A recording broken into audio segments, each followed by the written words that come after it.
Hi, my name's Sean Shaler. This is Gio, one name like Cher. That guy over there is Chris Ford, aka the Objective Geek. And we have one more episode, unless I get tricked into doing more. One more episode about Avatar. No, not Avatar, the other one. Attack on Titan. Because last time we were all about to pass out. We had to call it. So this is I part could have three. easily gone longer. Sean. I I could have not for I sure. could not have. Absolutely not. Well, and so I could tell just from the look. I was like, this is a glazed over look. They're also so Cam, baby Cam, it's like sleeping like 6 to 8 hours most nights, right? It's great, but every once in a while it'll just hit like a couple nights where he just totally regresses. So and then like he's got to make up for all that other time that he gave us. Uh, it it happens. He's a baby. I get it, but anyway, hit and miss. But he sleeps better than most babies most of the time, so I can't complain too much. And then Gio's a high schooler. I think that's what they do most, right? Sleep. Yeah. Every every week, Gio come home from soccer on Friday, and I'll be like, "Yeah, we just played 90 minutes with 5 players because never have a full team." I'm proud that you walk in the door upright. I think that's big. I don't know how I do it. I don't know how This, you do it either. this weekend is gonna be hell. Are you gonna have like 11 players all weekend?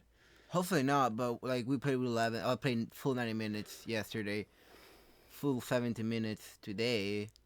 Like between tomorrow and the day after tomorrow, I'm gonna play more than 100 minutes probably. So Yeah.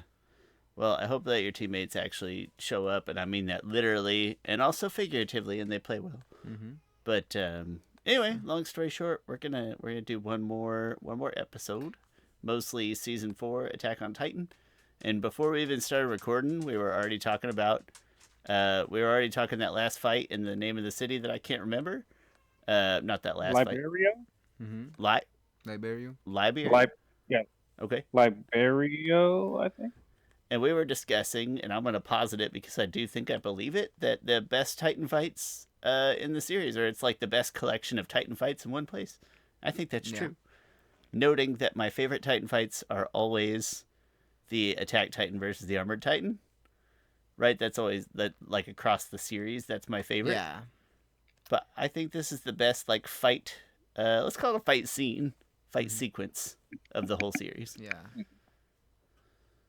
And I probably agree with that. Yeah. I mean, the only ones that come, gosh, it's funny because the battle for Shiganshina to reclaim Walmart doesn't feel like a Titan fight. Like it's Levi versus the Beast Titan, but abruptly. Yeah. And it's kind of just the Beast Titan chucking rocks at people. And so I don't really counting that as a Titan fight. That's the best Scene, just the Yeah. best battle. Best I battle? mean, the battle was more Yes, like battle. a Yes. tactical fight, like Erwin Yeah. against Zeke Yeah, and yeah. then Armin. So that was really cool. That was really cool. Yeah. Yes. I It might would be the s- best battle, best Titan fight. Probably then yeah, it's probably this one that attack on the Warhammer and just because it's like a whole bunch of Titans. You got the Beast Titan, you got the Jaw Titan, Armor Titan, Aaron, Warhammer Titan. Yeah, Armin explodes, and then you got the Scouts doing their thing. Yeah, that's probably the best And Titan fight. I just personally love the scene where just Eren grabs the Jaw Titan and uses up as Yeah. a nutcracker. That's one of the That's coolest best, parts of the whole yeah. show. Like it's cruel, it's brilliant, it's violent, it's quick. It one of the feels best right, parts. you Yeah. know? It feels Yeah. right and smart by Eren. You're like, Aaron did something right. I mean, it was kind of sort of horrible, but like it was right.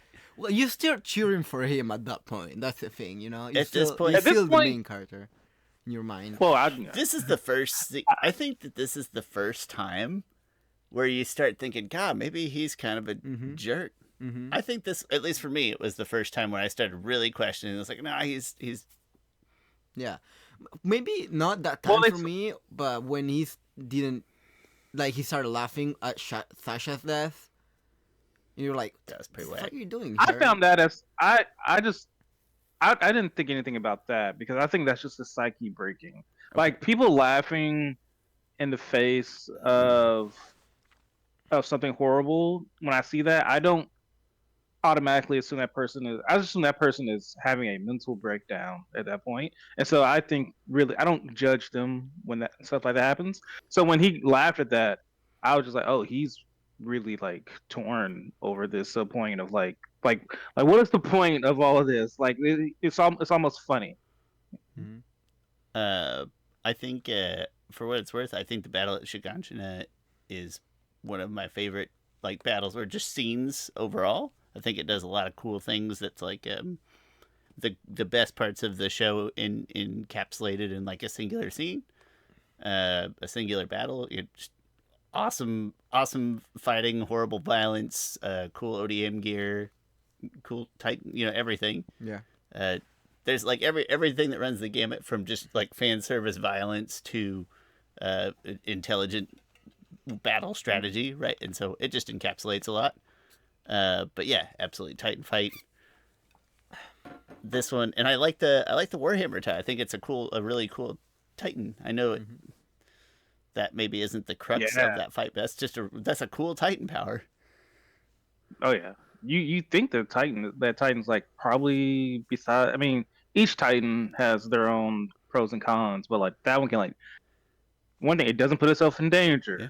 And like how often does a person recognize that, oh, I can go and plug it essentially. And also there's only one other Titan that can destroy her, and that is the Jaw Titan, because the Jaw Titan is built to do that. Yeah. If I got to pick what Titan I was gonna be, I would pick the Warhammer Titan. Always a good question. Chris, What Titan Yep. shifter? Okay. It's funny because I wouldn't pick the Beast Titan because it's based off your favorite animal. So would you imagine a Titan turtle? Be a giant turtle. Well, also the Beast Titan is pretty useless except for Zeke using it, because Zeke is of royal blood. He can utilize different things with the Beast Titan. But like other than that, like even the shifter before him was like, my Titan's pretty useless. Like Because he's it like, was I a don't really go ship. into battle. It was a ship, but then like Yeah, in the final fight, like there's a lot of Beast be Titans like a that are goat cool. Like the and one other. the Okapi was the go Armin. That was a cool Yeah. Titan. Yeah, if you're the Beast Titan, I- man, you gotta hope for some wings. Mm-hmm. Well, yeah, that's the thing. Like only one person's ever gotten wings, Yeah. and then he wasn't even the Beast Titan. Yeah, that was I never got it. I never got that part. Like why does he have? Because We'll talk about it. because he had Zeke's blood in him, he could take on certain Titan abilities that Zeke had. It's honestly kind of confusing, but I just kind of Never go thought with it. about it that way. Yeah. But he is the Jaw Titanus now, the flying Titanus now, not a Titan. But it's funny I didn't even pick. I was so confused they by that point that I didn't even pick up that it wasn't supposed to. Like, well, why does he have wings? Like, it didn't even occur to me. It's like, oh, he's got wings. Cool. yeah, no, it was something weird when I read the manga, because like to a certain point, to about to the end of this season, I was like, screw it, I'm reading the manga because I can't wait to. They got to that point, and I was just like, okay, I'll just go with it. But they actually foreshadow that, like in that war meeting that Marley was having, because they were talking about how all the world's armies and stuff were getting stronger. It's like, do we have any Titans that fly? And then, yeah, eventually that happened. But I never answered the question. Titan shifter. What Titan shifter would I be? Gio didn't either. Gio? Yeah. What Titan? Let's say let Chris answer first. I want to see what he said. Okay. I would probably be not the colossal, because that's just you're slow. You kind of got one attack, which just it's kind of I'd slow. lose it, and I would explode in front of all my friends and accidentally kill everybody I love. I'd lose my mind one time, and I just. You did kill the whole city. That's the point. Like you are a nuclear bomb. That's what you are. You are, yeah. I would probably be. Yeah, it's hard to pass up on the on the Warhammer Titan. To me, it's down to Like, you got Warhammer or some. Armored if I just want to feel like a normal, awesome Titan. Warhammer or Armored. Yeah, I mean, thing is, Armored. I don't know if it's just Reiner, but he keeps getting beat by Aaron, which makes me think that. And like, no, I don't want to be the attack Titan because that's just you. I don't know. You might be messing with some tricky stuff. Like, are you in control, Yeah, no, that or is fucked my Aaron in mind. Honestly. Yeah, Like, I feel like there's like a different mental aspect of that I'm not ready for. The Armor Titan, I gotta Yeah. be honest, I just like that it looks like he's wearing football pads, and I like the idea that my attacking could just be running through walls. Just the lazy man's attack strategy. So his design was based purely off of Brock Lesnar. Don't know if you- Fantastic. That tracks.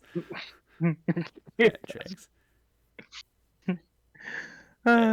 Anyway, Shiganshina, great, amazing battle, great scene. Liberia was city name I can never remember. Best Titan fight. Man, And yeah. And there's this one scene in it that like is startling to me. Like all the commanders are being taken out. And there's one commander who's just sitting there. I think he was the same one who asked about the flying Titan thing. He's just sitting there, nonchalant, like I guess it's gonna happen. And then Aaron just like elbows, like almost a wrestling elbow to the crowd. It's just like holy crap. Anyway. yeah, so also like you mentioned, maybe if, at least for me, the first time I started, I think the whole show, I won't say but there's plenty of hints that like, all right, I see that Aaron is either gonna have to change or he's gonna become the problem. I think there's plenty of hints throughout the show. This is the first time where you feel it, at least for me. So big turning point. I can't wait to discuss the end. I won't dive into it, but at this point, I was still fully on board. Okay. Fully on board. Cause like, hey, I'm like, yes, we are getting them where they're at. We're actually on the attack, on the offense. No longer letting them come and take our. No, we're knocking on the door. We're breaking down the walls. And in this case, it's the walls of the internment camp. I don't know if he anyway. yeah, I feel like So yeah, I I was was always, fully. at least I was most of the time with the people from party. I started going against Eren when he started going against his friends, like against Armin and Mikasa. That's when it. Yeah. That's when you start to kind of be like, What are you I doing? don't know, What are you Eren. doing? But when they battle other people, I'm kind of just like, screw it. Yeah. They start. They started it. They started it. Don't start no stuff. Won't be no stuff. And He's still technically self-defending, you know, in a big picture way. And then it gets to a certain point, you're like, oh my gosh, this is sad. But we'll get to that. All right. So where we left off. So after Aaron kind of went freaking rogue and like forced the scouts' hands into helping him out in that battle, and everything. So now he's like not on the good side with Hanji because he forced him. Some like Jean blames him for Sasha's death because he forced the scouts' hand because they needed to rescue. Well, I say rescue him. So they forced a hand. All right, they go back to Paradise Island with Gabby and Falco as prisoners. They're not really, to me, they're not prisoners. They're just kids. And they're just like, well, we're supposed to. It sounds like you're trying to like whitewash those. They're not prisoners. They're the captives. That was the most, yeah. Involuntary passengers, Chris. That's all they are. It's no big deal. I mean, they boarded the ship, Shawn. They honestly, They search for it. They search for their it. options. This is their options. Kick them off the ship. They're not going back. No, you're right. Or let them be passengers. No, you're right. That's fair. In fact, they're voluntary passengers, if we're being really honest. Voluntary, uncomfortable passengers. That's where Yeah. Especially when it's Gabby. Yeah. They could have just killed her there. Who stopped them? They could have killed her. In fact, they were about to Yeah. kill them. But Levi stopped them. Would have been well within their rights. Yeah. Oh, did we mention that that so many freaking names. It's hard to like. It's like my brain is like, go pull that name. Go pull that name. Did we mention that Zeke is like working with the scouts now? Yeah, big revelation. Maybe. Yeah, like all that was like, how did you guys feel seeing Zeke alive? I gotta be honest. I think that's one of those things that it didn't register until later. Like my brain Hmm. just like I know this is So important, much. but I can't put it together yet. Yeah. I was like, man, would they just kill this guy? Like, I don't care what. I know he's Aaron's brother, but just kill him. He Like, seems like unnecessary complexity. Just kill him. He yeah, was. yeah. It's like I think we can figure out something else. Just kill him. I do All as right. we go through here too, and we'll hit these scenes individually. There's plenty of times where I really appreciate like the imagery or the scene, but it does feel like maybe just sort of unnecessary extra stuff because of Zeke. That I was like, I like what my eyeballs are seeing. I don't know if I need it. Yeah. Okay. So they go back to the island. Then there's a quick little. I won't say quick. I don't. It's not fast. I'm not sure how fast it is. They flash back to 2 years ago when they come across. It kind of catching you up on a few things, but also like this space in between right now and like the war, um, the battle that takes place within the walls. It kind of goes back and forth between flashbacks and what's happening. Shawn, I don't know how you feel about about about that. It's too much. I'll tell you how I feel. It's too much. Too much jumping. Too hard to follow.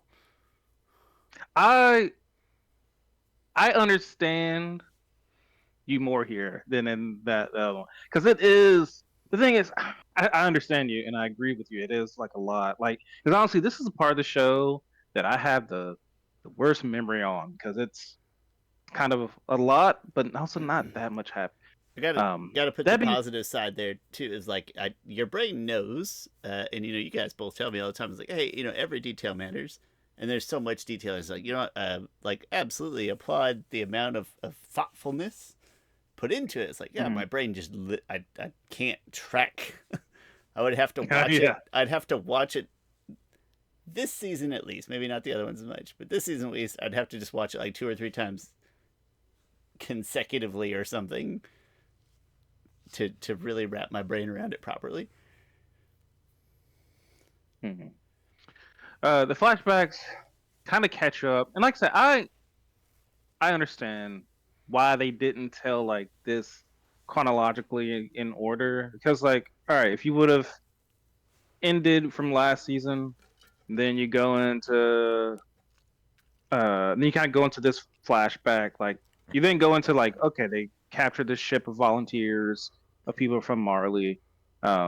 They meet the Azumabotu clan. I'm gonna butcher that. I think it's The Azumabito. yeah, Azumabito. Mhm. Azumabito. Clan I stuff. felt a They little start racist because when I was building. seeing them on TV, I would just, that's Japan, It's- that's Yeah, Germany, it is. that's Japan. It is. It is. Yeah, clearly. Oh, but Japan was, Uh, was good in this part. Like he was against Germany. Yeah. Well, he was actually with whoever gave them money. So Yeah, you're right. You're right. See, that's why no, I was being I'm racist not. I'm not unintentionally. surprised. This manga's made in Japan, so yeah. They did it with another. Yeah, they painted it their way. I saw this like funny video of like this probably like Japan, show your true colors. Like, what are you talking about? Hello Kitty. Like, no, Japan. Like you did so many atrocities that no one's blaming you. Like manga, Japan, just be. The thing is, we do, and maybe Japan gets a not a pass, but less of a bad rap because like we bombed the crap out. Like we, I'd say There's like we dropped the there's biggest like a bomb. sympathy that we don't have for other places. Chris is totally off topic, but we're talking about weirdly patriotic things. Gio the other day asked about the Pledge of Allegiance. Just noted that was like kind of a weird thing that they don't do. And then today, he sent me a video that was like a foreign exchange student in class, and everybody's like, "Welcome." It's like, "Yeah, it's gonna be just like everywhere else. You're gonna be fine. You're fitting great." And then everybody stands up to do the Pledge of Allegiance, and their eyes go like wide and black and dilated. And it was based in Texas, so it was even worse. There was the Texas Pledge of Allegiance. Are you supposed to pledge? If you're not from this, if you're not a citizen, I don't care. I mean, it doesn't feel right. Like, it doesn't feel respectful towards American people. So I just don't. I just don't. Yeah, would it be disrespectful to do it? Because you're not. It's like you go to church and it's like, oh, I don't want to take communion. I'm I'm just visiting. Not to equate those two things exactly, but it's like, to me, that's a pretty similar concept. It's like, I should just respectfully observe, I guess. Yeah.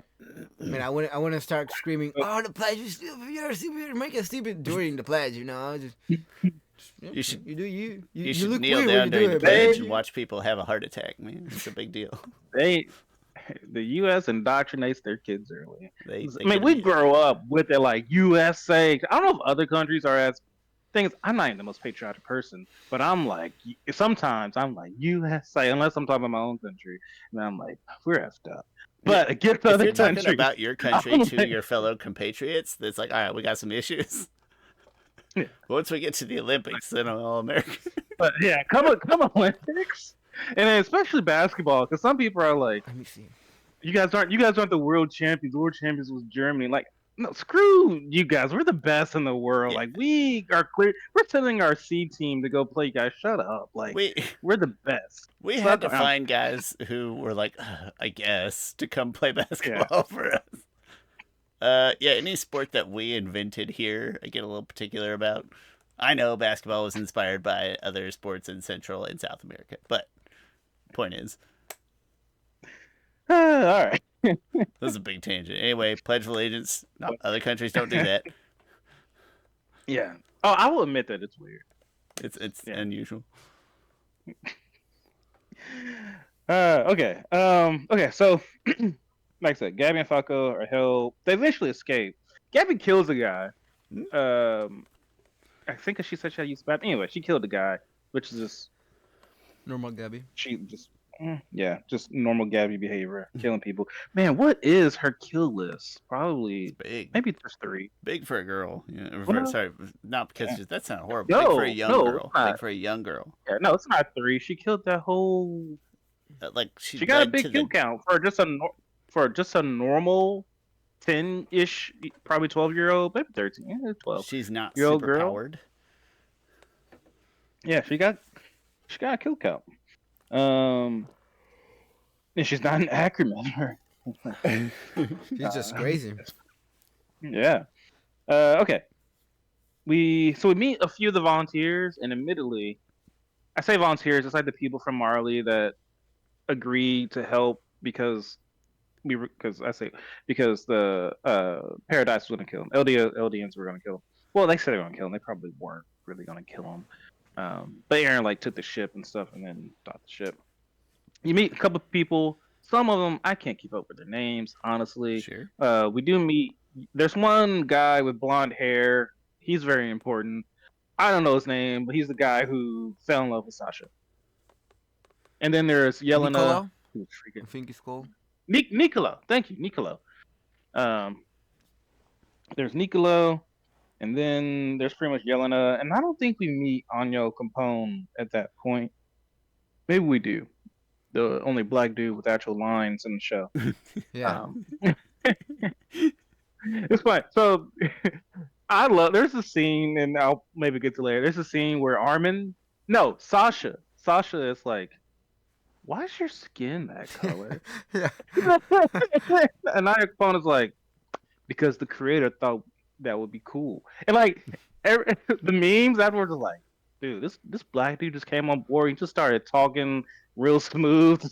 So, and he was just like, because the creator thought it would be good if we all looked a little different. And then Armin is like, the creator? He's like, what do you mean? Because these people don't know anything. Like the island people Mm-hmm. have no freaking like. He could have told Armin anything, and then Armin he's just like, I mean God, and he's like God, huh? And then but he's like, but you can choose to believe what you want to believe. Like that's the thing. And then just that thought of like you can choose to believe what you want to believe kind of hit Armin in a way. Just his reaction to it, or maybe I'm implying stuff in there, but No, I think that's yeah, that no, I think it's very important of this like oh, your whole life isn't dedicated to this one pretty straightforward notion. yeah, Seemingly straightforward notion. yeah. Um, okay. Okay. Other things. What else is happening here? I feel like not that much happens. I don't want to like skip over anything. Let's see. Okay, Yelena, Mister. I mean, Okay. There's a whole bunch of like. Go ahead. I hate the scene of Eren just being cool in the prison. Like he's talking to alone to himself, Yeah. and then Angie comes and is like, "Oh, I could break free in any second." Shut up. Yeah, that's when Aaron was like, I was like, yo, Aaron, chill. Like Stop this is being a Hanji. D-bag. Yeah. You until what 3 episodes ago you were whining because of your mom. Stop doing that. I Yeah. got cool. So overnight. like you're alluding to, like there's all this kind of tension building between Aaron and the military and also Jaegerists that like they've called out like, oh, there are Jaegers. Like they like will go along with whatever Aaron says. So now there's this little bit of confrontation between them. Like, all right, what are we gonna do? Like the military is like, all right, we gotta. I don't know if they. I don't know. I don't remember if they said this, but it is heavily implied that they're like, we need a new. We need to pass on Aaron's fighting to someone else. One thing because he's being an a hole, and two because he only has like I don't know. Well, he probably has 3 years left. I think at this point. Yeah, no, I think they say it Maybe. directly as one of their Do they? Okay. choices. Yeah. Okay. Like I said, this part was one of the most fun, especially these couple of episodes. Um, and also they're like, okay, we can't trust Zeke. Zeke is in the forest, being guarded personally by Levi. People are drinking, having a good time and stuff. Yelena, they're like, yo, what's up with Yelena? There's a point in time where the internal police like pull their guns on the volunteers and stuff. Mm-hmm. And they're like, oh, what's up with that? There's just lack of trust going on right now. That's there. Then we It's get like a nice way to present like, hey, this is the seeds of chaos that discovering the entire new outside world would sow in a in an isolated place that had no idea. yeah. That feels kind of right. Oh, everything about the Um, universe is wrong. Here's how that feels. yeah. Oh, we did get a really good. We did get a flashback scene to Nicola at Sasha's funeral, essentially. And then like he gets beat up by when you say Jaegers, just got beat up by like normal people there because like oh like you're scum, like Yeah. you're outside and stuff. And Nicola took the beating, and then his Sasha's parents met him, and he invited him to come to the restaurant that he had. All right, so now I'm gonna skip to the episode "Children of the Forest," which is I think one of the best episodes possibly of the show, where Niccolo treats the Browse family. And at this point in time, Gabby and Falco are undercover with the once they undercover, they're just using the Browse family to escape essentially, and uh, and they're out to dinner there. Oh, I'm sorry, I didn't mention before that they do show a flashback of Zeke, um, what he did to the Ragako village with his spinal fluid and stuff, just to show you how it works essentially. Yeah. Like, if once they suck in my spinal fluid, they'll immediately like stop moving and stuff. Mm-hmm. That was all a lie, really, just to play chess with everyone and make them think like once you ingest Zeke's spinal fluid, you will like feel that connection to him and your body will freeze up because he's been feeding them this injection fluid the whole time through the wine and stuff. Um. Anyway, oh well, that's supposed to be like a twist. I didn't feel like it was that big of a twist, but I don't know. Anyway, Nicola treats the Bros family to dinner. Sasha goes in after when Darren's kind of wrapping up, and like Sasha, because she wants to speak to Nicola because Nicola is a Marlian. Um, even is Nicola an Eldian? I don't think he is. I think he's a real No, Marlian. he's No, not Nicola Eldian. is a real. Yeah. Nicola is not. Yeah, Nicola's not Eldian, at all, because that's kind of the point of it. She goes to him and she's like, "Hey, like we're from the island. We're from Mars. Like we need your help to escape." Like, and he's like, he just asks her questions like, "Did you kill people on the way here?" She's like, "Yeah." Gabby's like, "Yeah, I got her. I shot her." And then we got on the plane. And then he's just like, he just grabs a freaking bottle and is about to hit her over the head, and Falco jumps in, and then Even in yeah, that he- circumstance, especially given what little he knows, can you imagine that you get so mad that you're about to beat a child upside the head with a bottle of wine? Like, what the hell? I mean, he I mean, was he Sasha knew it was was her. Lois' life. I know, but like, he only knew about, like, he didn't know that she was like a horribly violent monster child necessarily, right? He Oh. just knew about like this one Oh murder yeah, with no other context. Like, that's all he needed. guess I'm gonna have to Sasha. kill this kid with this bottle of Yeah, wine. that's all he needed. I was like, yeah. He definitely knew that it was Gabby that killed Sasha because there's so Yeah, many. yeah. Yeah, okay. I just meant like that he didn't know she's a monster or like a threat to national security or anything. Yeah. He's like, he didn't have any other Yeah. context. Also- no, and that's the thing. And then intense freaking moment. He takes Gabby to the room and it's like, this is I think he calls her some type of slur. Well, not say a slur, it's a bad word.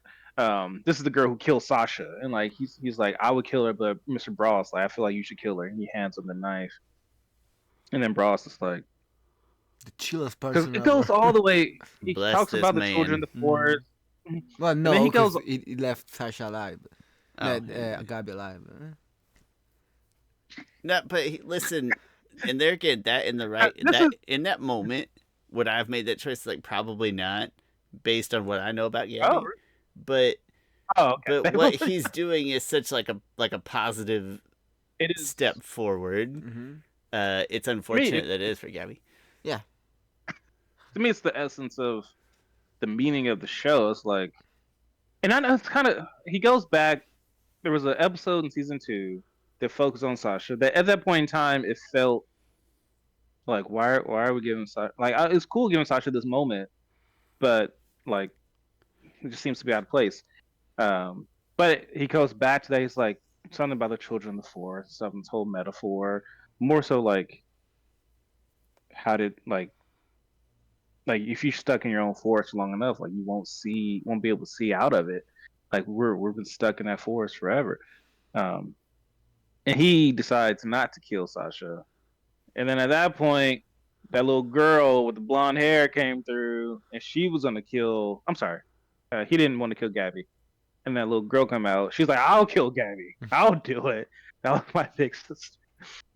And then Armin and Mikasa show up, and even Gabby is like, "Why he didn't want to kill me?" And she's still not to the point yet that like I think she understands the blonde hair girl. Like, oh, I get it. She wants to kill me, but she doesn't understand why Sasha's dad doesn't want to kill her. Like, this is the start of her questioning her own beliefs. Maybe they're people too. Yeah, or just that not everything has to be like kill or be killed. Like the idea that there is a third option in there. Yeah. Peace was never an option. All right. So then they're all chilling. They're talking like, all right, what's Aaron's next move and stuff. Like, Gabby sitting down. Armin. Oh, do you guys want to discuss anything about that scene before we move on or anything? I mean, I think it's a really cool scene.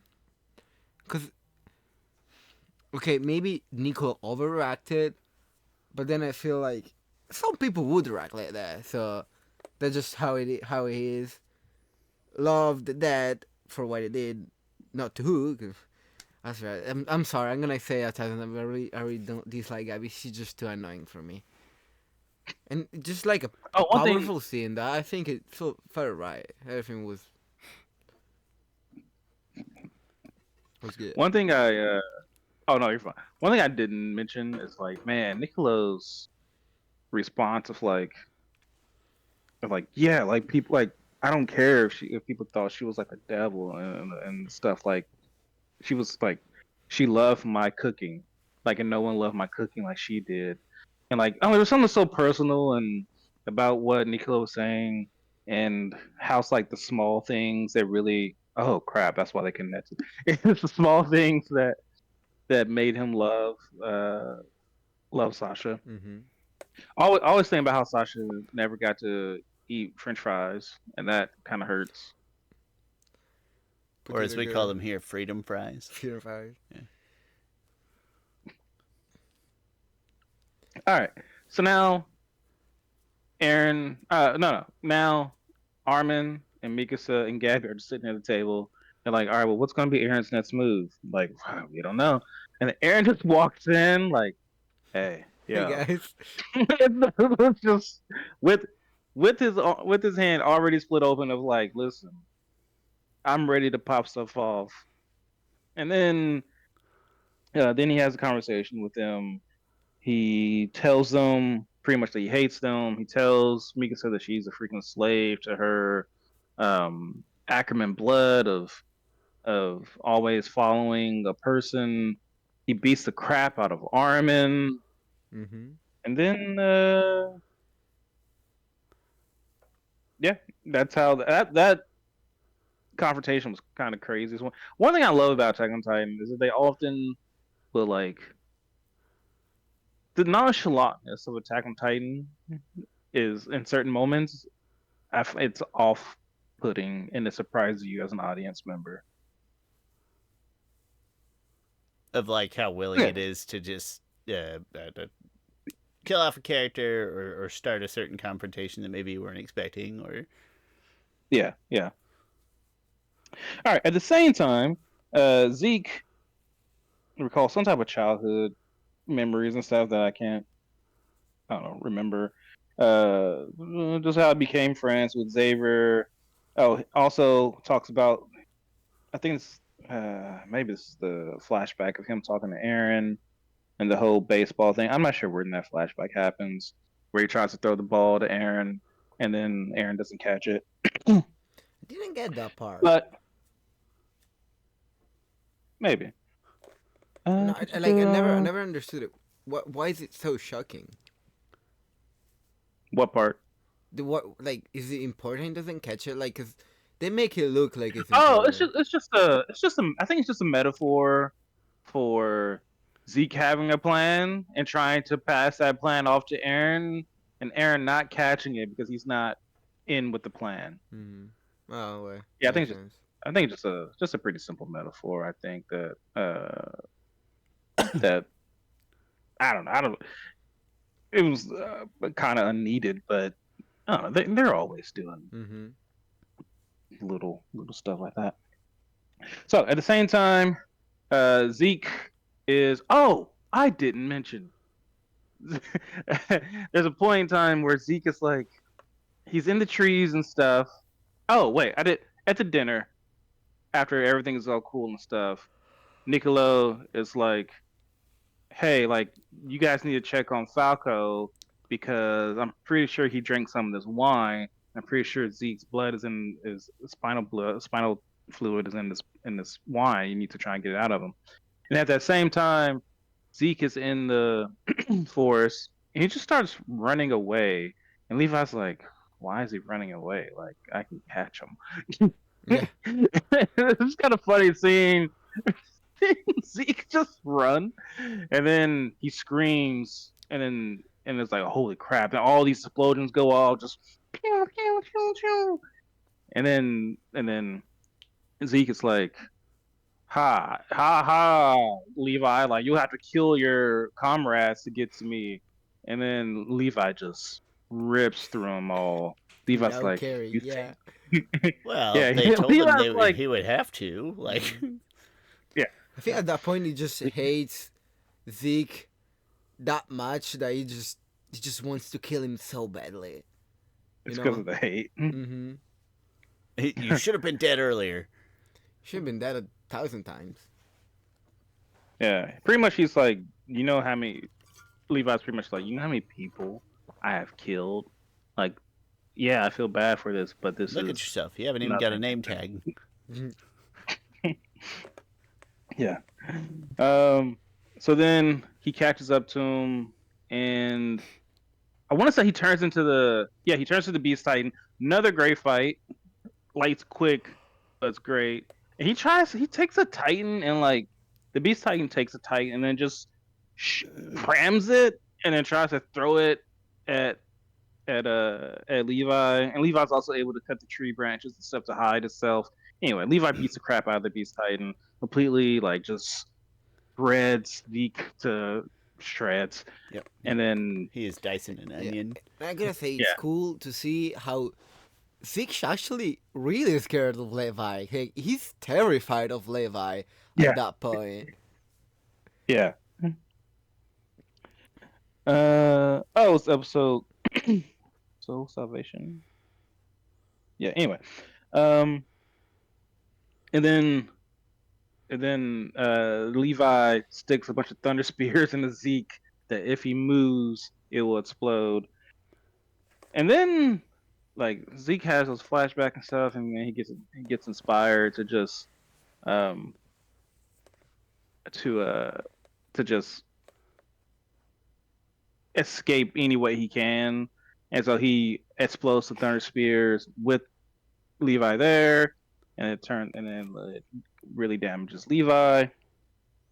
So then stuff is happening. Also, let's see what happens. Well, a weird thing. next show. Go ahead. A weird thing happens, like when Zeke explodes, he's off dead, and a small Titan just puts Zeke in his belly. Yeah, it's to help him heal. Also, That was a little too weird. I think they could have done it different. I don't know. Not I because think he just ripped.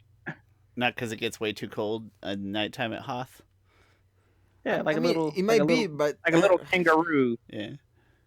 I don't know. If Okay, I didn't it was even a little know too if it- weird for me. Yeah, I was to say I don't know. Well, I don't know about too weird or anything. I didn't. There again, I was just like, oh, I'm sure there's a reason for it. Even if they probably tried really hard to show me the reason was healing, but my brain's just like, oh, sure, there's a good reason.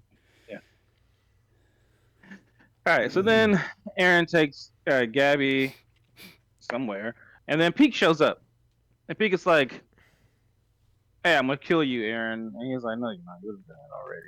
And she's like, "You're right. I want to be on your side." One thing, like this is BS. And if I was Aaron, I would just be like, "No, like I'm gonna kill you right here now." Yeah, like what reason That- at all do you have to? Like why am I even entertaining this? Like, of course. And then she's like, "Oh, I'll show you the enemy." The reason like, I all made right, up in my head was, I could use all the potential help I could get, and I think I can kill her later. Yeah. That's how I don't know. That's The how. only worked my reason brain. I came with my head after the fact was that Aaron just knew this was gonna happen. It didn't deter anything from happening anyway, and so it was like, all right, sure. Like, why go out of my way to kill you? That's not gonna make a difference. Yeah, and I mean, she did tell him, like, I'll tell you where Eldians are hiding, because now I hate them. Something like that.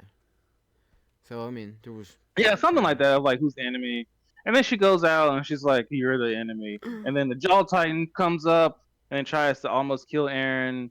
And then a whole battle ensues. Battle for where are they battling at again? I'm gonna say they're battling in. Maybe they're battling in Tross. Is it Shiganshina? Yeah, you're right. Yeah. The Marley invade Shiganshina again. boy, this dish can't catch a break. Oh yeah. Is there anybody still living there? Come on, guys, move. Pack your shit up. I don't think they moved back yet. I mean, maybe house prices were really low there, so Yeah, yeah, I understand. In Oh this man, economy, gotta be- you know. it's kind of. I'm sure. I'm sure the government's just handing out. I mean, the Yes. government needs people to You can move. have this for free if you promise to live there for 5 years. You have it Yes. free. So the old Marlian are attacking.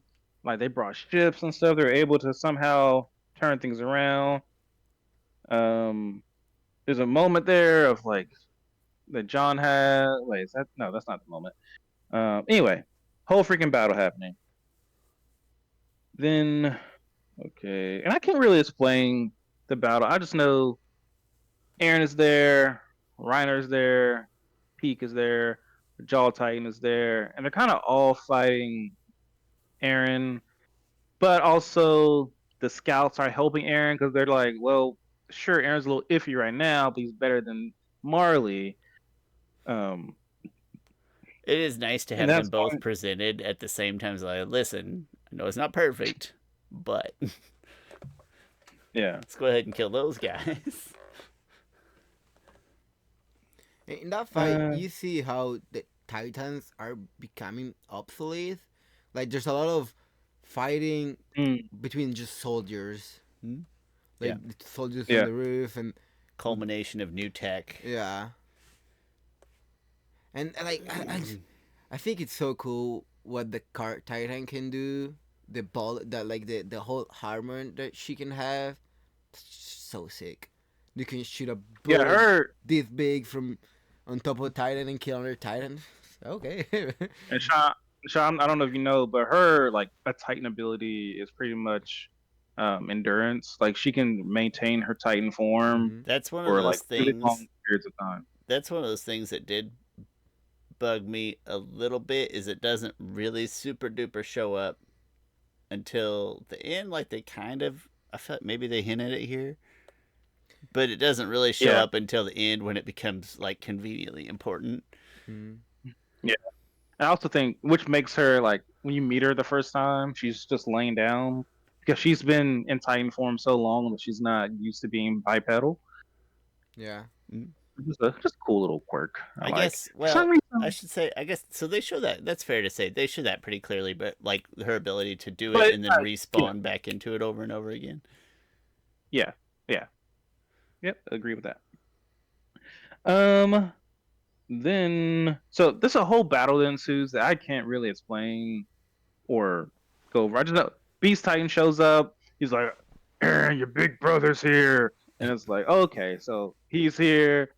And then he gets freaking shot. I forgot who did the shot. It might have been, It was I forgot who. Oh, it might have been from the back Maggots. of the car I think, Titan. yeah, I think it was Maggots in the back of the car hmm Titan. Oh, but Chris, aren't you jumping a little bit too ahead?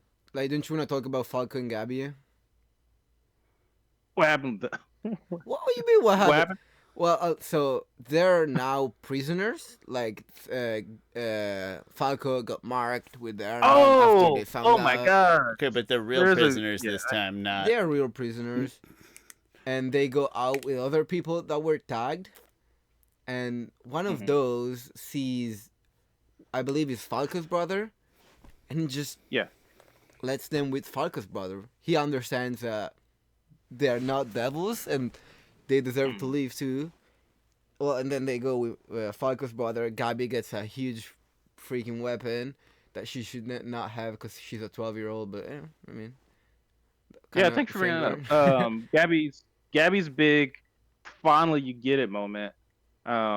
Yeah, the guy who was like, I wouldn't say he was best friends with Erwin, but he was like Erwin's main contact, guy with black hair and stuff. I think he worked hmm for the internal police.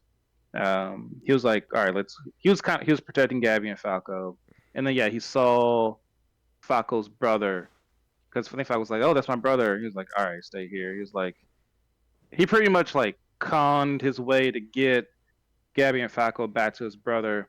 And then there was also like a mix up of like the Jaegers being like, "Wait, who are you?" And they're like, "No, we're just adopted." And then Sasha's family comes over and they all vouch for him. And then the little blonde Yeah. girl vouches for her also.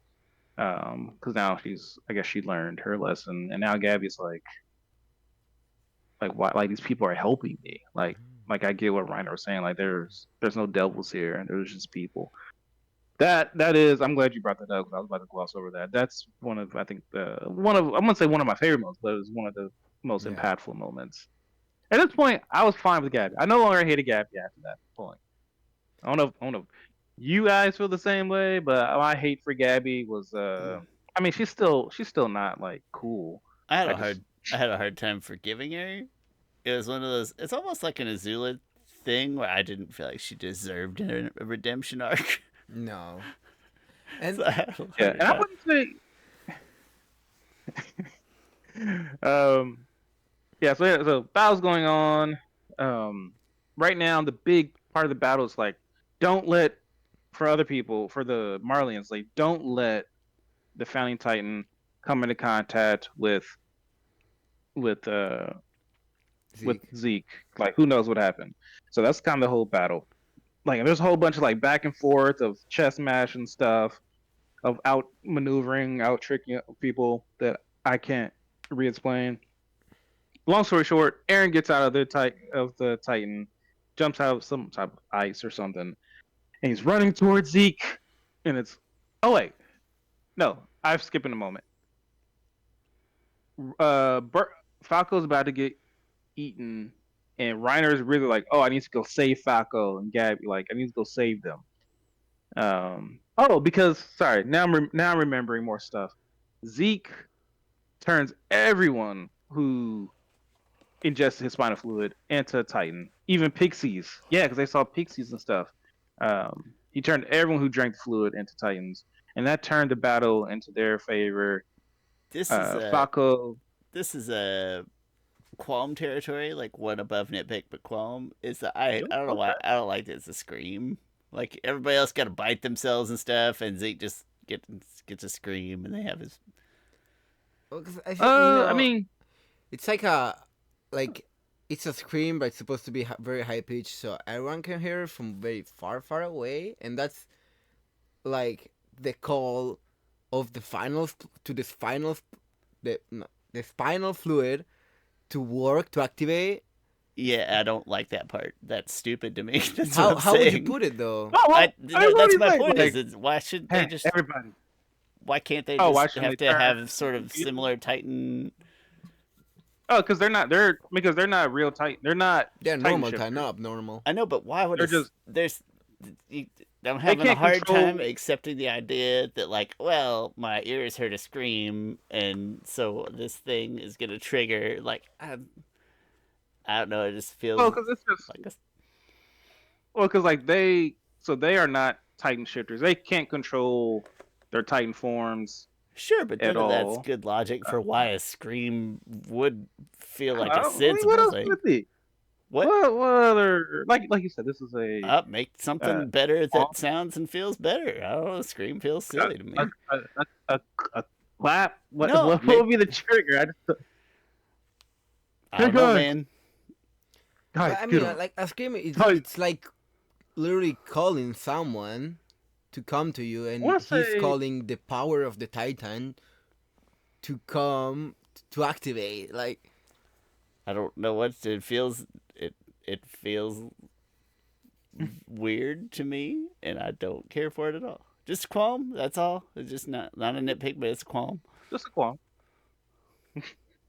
I don't have Um, better answer, which is usually a helpful thing. But it's a weird story beat to me.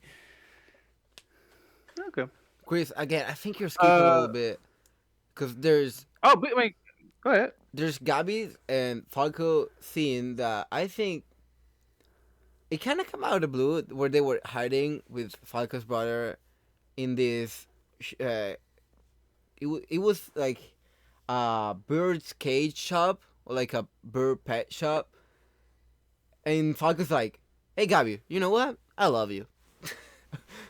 All Oh yeah, that right, was a good moment. and there's So he tells her that like I'm going to become the Armored Titan because I don't want you to be because I love you and stuff. She's just like, what? It's a all weird right. time to drop that, but okay. And then his brother is like, Oh, he finally he looks shocked also. Yeah. And Gabby does not answer. Gabby just wants to kill people, which is crazy. That's why I also hate her, because poor Falco, man. Poor Falco. Okay, but maybe Falco should pick his women better. Probably so, yeah, but Love is a choice, kids. You make it every day. Choose not Gabby. just not someone But that will kill people just uh, cause. Yeah. crushes aren't a choice though. No, that's fair. Crushes are usually a matter of like convenience and proximity, you know. Then Zeke does scream, and Falco becomes a Titan too. And there's like that scene where Reiner just accepts is dead. Finally, it's like this is the perfect moment. He's gonna become he's like starts to unharden his shell and stuff he's gonna so that his neck yeah. is exposed so that Falco can eat him. That was right. And then there's Porco. Porco just comes out of blue, out of the fog. All house dance like eat me. Then you see like Reiner get his will to live back a little bit, and then Falco goes through and kills Porco. Which I think Yeah, and Porco's like, I knew I was always better than you. Which we haven't talked about before on how Porco's brother, rigged. manipulated, rig in a way for Reiner to be accepted into the warrior program, except for his brother, because he wanted to save his brother. Mm-hmm. Which is nice because it showed at some point Reiner had feelings, and he wasn't just like the military, like I'm gonna serve my 13 years. It's like no, there was actual sentiment and heart under there in that choice.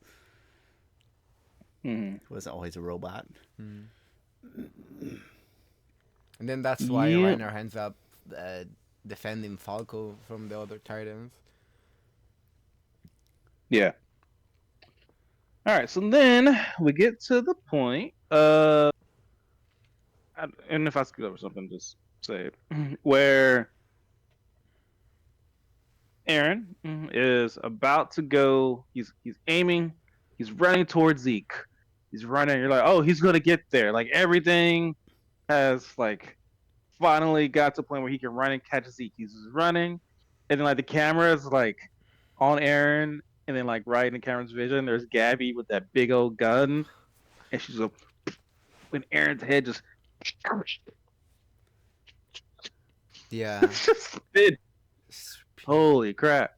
What was you guys' reaction to Gabby with the shot of the century? Really, I wanted to close and not watch Shine anymore at that point, but then I was too curious of what's gonna happen. I hated Gabby. At this point, I was like iffy enough on Aaron, but I didn't think he was gonna die. But that was almost like we talked about, like the amused chuckle earlier, and I don't think I chuckled out loud, but some reaction similar to that, like oh snap, Yeah. that little shit. No, you know what you probably did was like. Oh yeah, I probably waited on Gio to react, and then based on his reaction, oh yeah, I mean, yeah. And then, that's kind of interesting. I was thinking about the baseball metaphor because when when Zeke threw the ball to Aaron, Aaron didn't catch it, but like Zeke catching Aaron's head is like an outfielder catching a ball. Like the baseball, I'm sure they did that on purpose too, because it's not a football catch. It is a clear like I am extending my arm out, and he was able to. I didn't notice that. That's funny. Yeah, now that I think of it. I mean, that's what you would do if you played a lot of baseball. I guess you'd react that way, I suppose. Tell you, this guy should just grow him to be a baseball player. Like, I'm not sure he couldn't. Got in the wrong line of work. Sure, there was no Eldian leagues in Marley. Yeah. Well, Germany, not a lot of German baseball players, out of that kind. I don't know. That's true. I feel also that Aaron should have been dead You don't survive yeah. a second after getting I your don't. head cut off like that. You're But did you know that? done. I mean, your consciousness. Okay, No, but I did I know know because I knew it was Aaron, so I That's did know that he wasn't you dead. didn't know. I Oh knew yeah. too, but like it shouldn't. It's kind of like what But it's, happened to Rainer at the end of him. Like yeah, it's he low moved conscious. these. I, Come on. to me, he didn't move his consciousness. To me, his consciousness is in his. He just, it's kind of like cutting a chicken with their head off. Like their chicken stays alive for like a certain amount of like minutes. It's not like instant. Like I'm Yeah. like But it's different with what is humans. death? But also, this is a I Titan. got some PTSD. I I was, used to have to be the chicken cutter at my house. really, that's funny. Yeah, it's like cones. You put them upside down in there so you can get a hold of them so you get like a clean cut. But they'll, just upside down, kicking. It's weird. And so PTSD. that's I had little issues with that because to me it was like, all right, in that like a second is passing by between him getting shot and him being caught by Zeke. And so like I was the Reiner stuff on how Reiner survives, I'll call BS on I that think stuff. But Reiner's for is some reason, worse. Yeah, I mean, running through worse. Yeah. Is this okay. worse than Zeke? Yeah, I'll give it. I think Reiner is the worst, and then Zeke, and then this one here, probably the next bad. And then we get into episode Memories of the Future. Aaron wakes up. He's like, "What is this?" He's in the paths, just sand everywhere. And we've seen this before. We saw it with Ymir, not the founder Ymir, but the girl Ymir, the one who was a Titan shifter. Because like we see a little clip of her in the past, and she sees all the past stuff. And at that point in time, it feels more metaphorical than literal. Um, but like now they're like in the past, and he sees Zeke there. Zeke is like in chains, and Zeke is like, "I've waited for you like for a long time. Like you don't know how long he's waited, but long enough that his nails have grown and his beard, his hairs and stuff have grown, probably like years and years." And Zeke slowly explains like, "That's Ymir over there. She's she's been here the whole time. She's the founder. She's been building every single Titan, like kind of explaining a little bit of things." And he's like, and now Aaron, all you gotta do is just go to her and tell her uh the euthanasia plan. Oh, we haven't really talked about that plan that um Yeah. that Zeke's plan. Oh, yeah, because it's in his flashback. Zeke's plan is to use the Founding Titan's power to make everyone sterile, that every Eldian sterile, so that way they can't have any more kids and they will just die out eventually. And then the world will have peace or whatever. Which I think is a dumb plan. That's definitely not an answer. But I mean, obviously, okay, I see the appeal. It's like, all right, well, if the world isn't at peace, at least nobody can be like, it's those damn Titans again. Yeah. It's the most peaceful one, honestly. Like out of all the plans. But I don't. And we'll get into that. We will, yeah. That's a fun part of the end. It's not the most peaceful. The most peaceful plan, not ironically, coincidentally, is the original one. Like you grow more and more as the show goes on to see like, ah, crap, they had a point. Should have let things be. I can't wait to get to that conversation. Yeah, that'll be a fun one. Okay. Probably at the end, I imagine. Oh yeah. So Aaron is like, screw that. Like, you think I'm gonna go on with your crappy plan? Like, no. Like, what do you? And then he goes to Ymir to do the rumbling. And then Zeke is like, Zeke pretty much is like, I thought this might happen. I'm actually untethered by these chains. I just made her make these, make you think that like I can control her.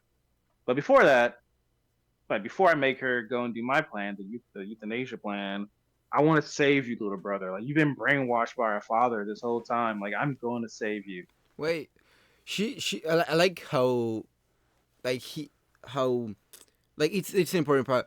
Zeke explains to Aaron that she will only listen to Zeke because of how much she's like because she loved the king so much, so she'll just do everything that someone with the king of the blood of the king will say, because she was in love with him. That was Yeah. fucked up, in my opinion. Yep. So now they travel through memory lane and go through all the different memories because Zeke is going to show Aaron the wrong ways of his father, and they use the paths to go throughout, and it's funny. So they say that they spent like, I want to say in the manga they said they spent like maybe 9 years. I don't know if they went overnight going through Aaron's life. Oh, and also going through Grisha's life. Um, because they show Grisha and like they show Grisha with Aaron as a baby, like Aaron growing up a little bit, and like Zeke keeps waiting for the moment that Grisha is a terrible father, that he's just forcing his beliefs on Aaron, and Zeke is like, huh, it might not have happened yet. Like maybe he tried to like continue on with his life and stuff. Like I wish I had that father. Um, and then man, what was let's see, let me go through. Uh,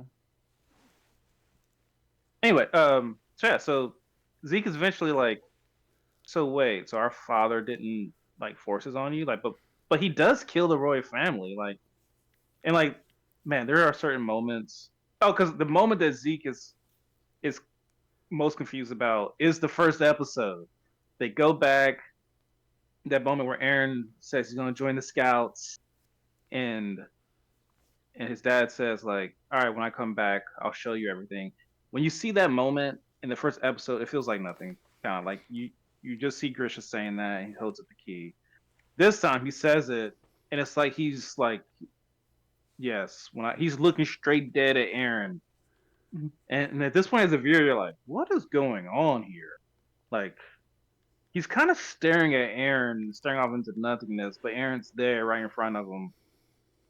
um, and then Zeke is kind of like questioning, like, well, this will be the moment. Like, if he did force his beliefs on to Aaron, like, why would he not do it now? Like, well, when Aaron says he wants to be a scout.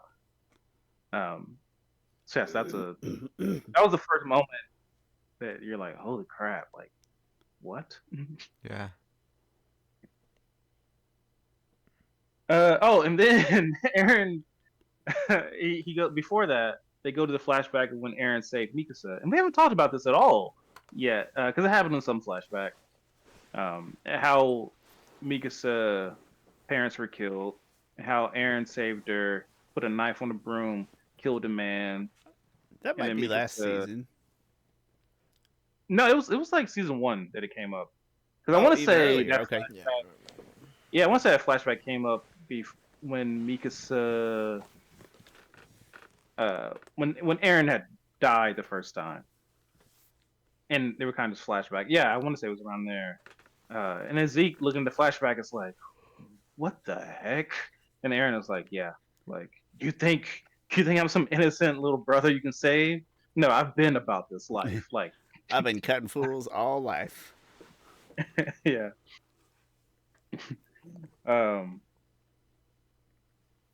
And then so that was a memory that also awakened Zeke to being like, Aaron is effed up. Yeah. And even so, he's like, I'm still gonna save you. Like, even if Grisha didn't like force your stuff, like I'm going to save you. So they continue to go through the memories. They go to the night that Grisha killed the royal family. And this, holy crap! Like Grisha's there. He's explaining everything to him. He's like, "I'm from Marley. Like, please, like, let down the walls. Like, they're going to attack."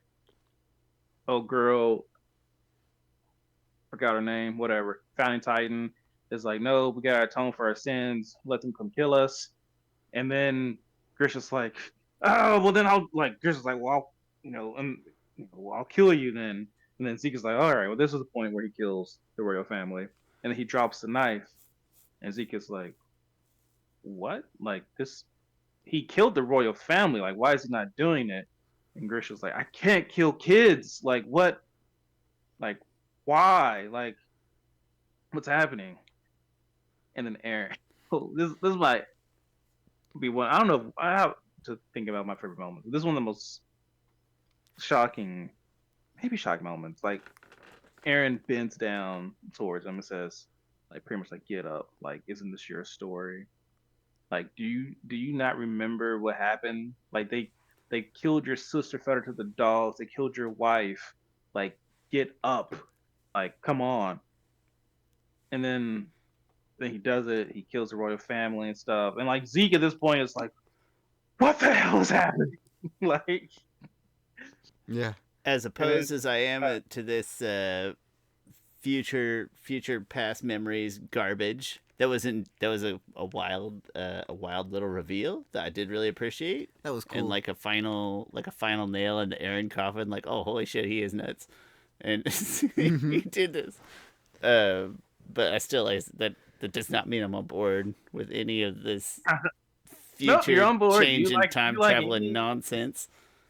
You like any aspect of it, you are fully on board. That's I feel like yeah, it's a little too complicated how that actually happened, but it's really cool that but happened. You know? it's not complicated if you take away the naming convention and you just call it time travel, because that's what it is. Mm. And if you take that away, But I love the name. You can like time travel. he traveled through 'Cause time and he made a thing it is time happen. travel, but he can only do it in a certain parameters and for certain things. Like he could only time travel because he is connected through the paths now. Yeah, And that's the thing about the Attack Titan that he could only do that because Zeke was there, because Zeke was trying to teach him a lesson. That's what helped Aaron do all these things. Yeah, that's and then it's a neat tie together of details to what am I trying to like button up that part of the story from earlier. In a neat surprise and a neat way to button it up. But I said it's time travel.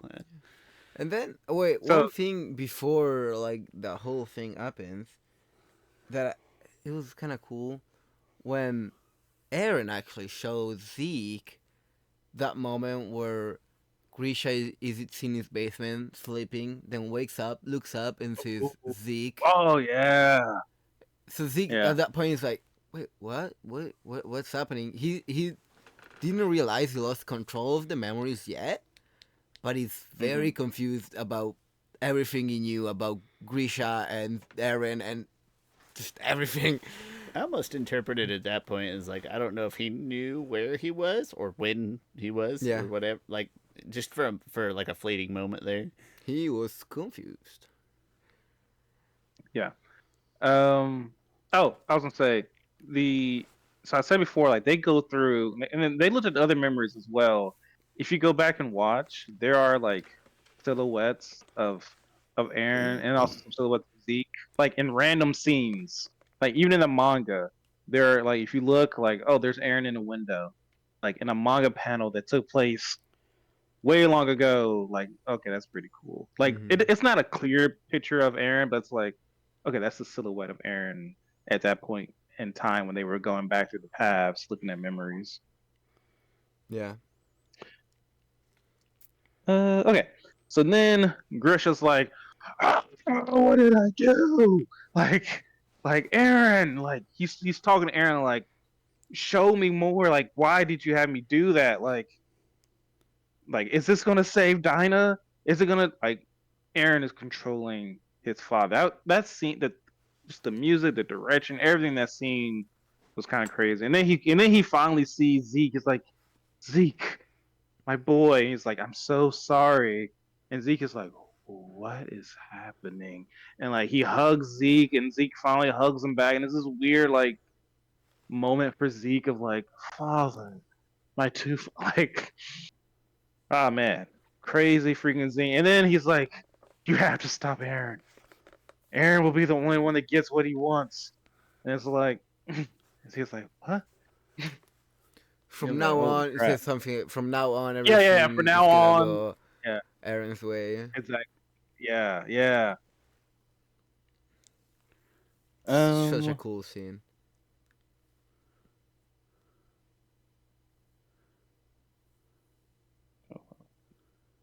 Yeah, that's kind of. Then they get before we skip to the next part. Anything else to comment on that? I mean, this is probably the biggest leap, like of where it becomes really difficult to follow everything. It probably starts somewhere in this ballpark. Okay. I mean, All yeah, right. just too confusing of how and why, but it's just cool. I think it's a really cool scene, you know. And finally seeing Zeke and Grisha seeing each other. I like the representation of all this happen in like an instantaneous moment of sort of meta consciousness. Like I like the idea of all of this occurring in an instant. I'm always, I shouldn't say always. I enjoyed that as a concept of them being kind of a higher level being and being able to communicate in that fashion. Yeah. Yeah. Sorry, I'm not watching the scene here. Aaron will get everything he wants. It's far worse than I could imagine. Okay. Even so, I'll always love you. Zeke, you have to stop Aaron. Then Aaron and Zeke gets ripped out of the paths, and oh man, just the way like he's looking up to him, and then Zeke figures out that Aaron pretty much tells him like he has the ability to the Attack Titan's ability is to see future memories.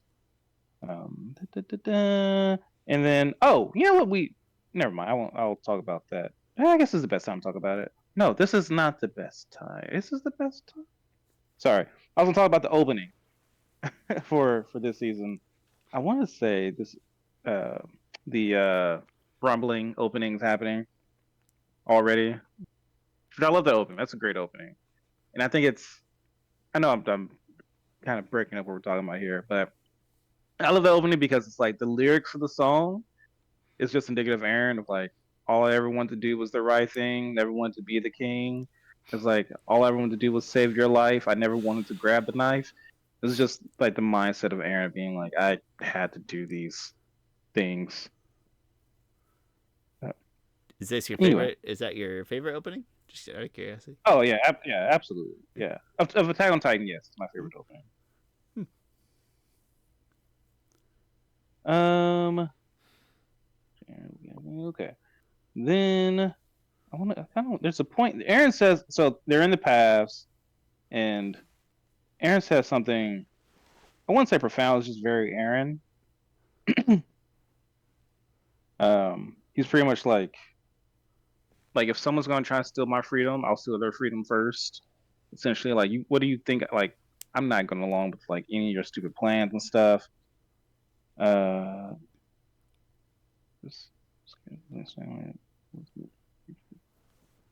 oh, then Aaron says to him, "It's like if you hadn't dragged me into his memories, I wouldn't have been able to do that." Thank you for that, brother. Was it just like a whole, yeah.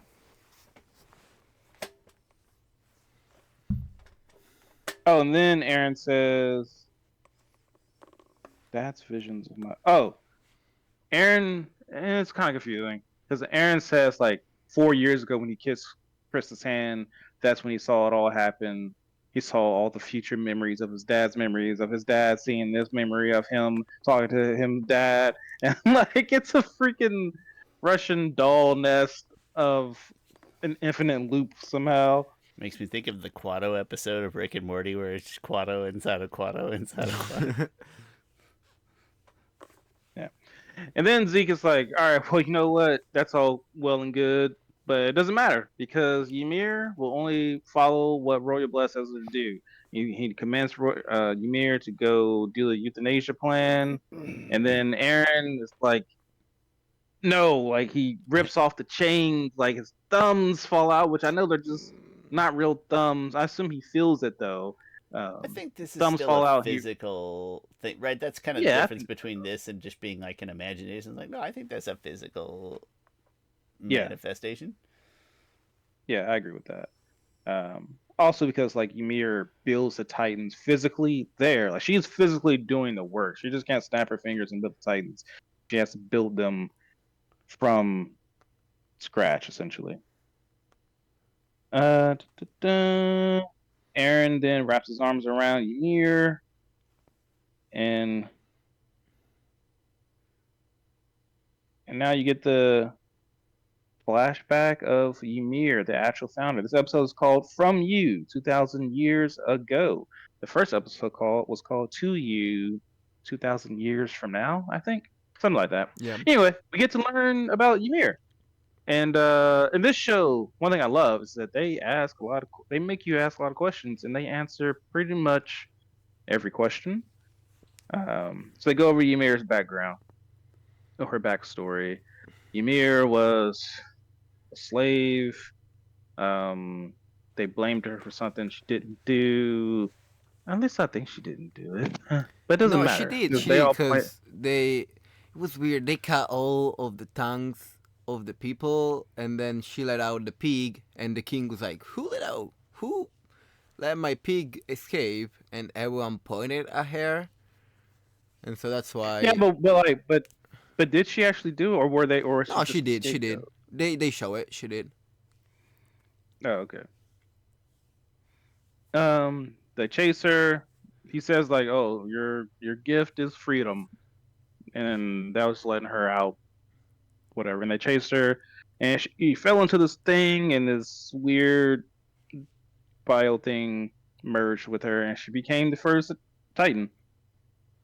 Then she went back to the king, and then she served as the king's army, and she built bridges and everything, and she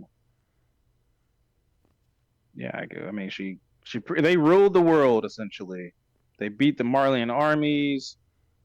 She had kids for the king, which was freaking gross. Yeah. Yep. Just said Yeah. like, that was just his comment about it of like, "Oh, I will gift you with my seed."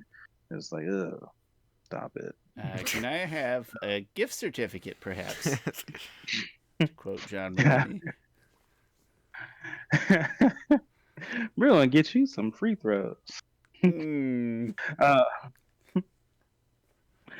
Um, really sad story about Ymir. She has kids. She then, the king's about to be assassinated. She jumps in front of it, and even then, the king is like, "My slave Ymir, get up! Like this can't kill you." Yeah, she And has it does kids and kill she her. has horrible Stockholm syndrome. It's the Yeah. max.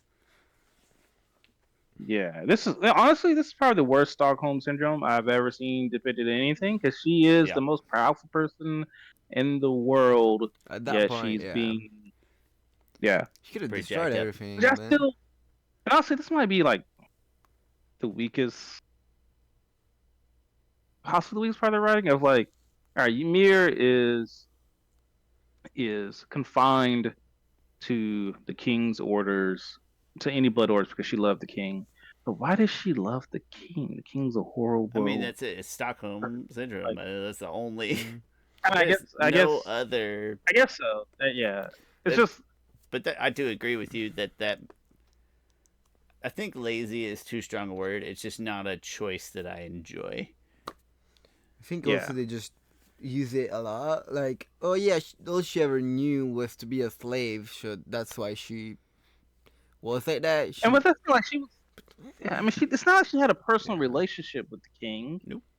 Not like or she anything. Like, idolized him beforehand or anything like that.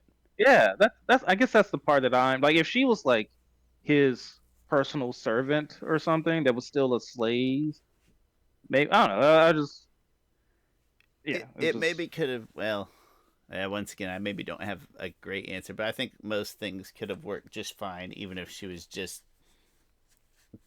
a baby making slave to the king without the yeah, love that's true. part. But I know that doesn't Yeah, explain the.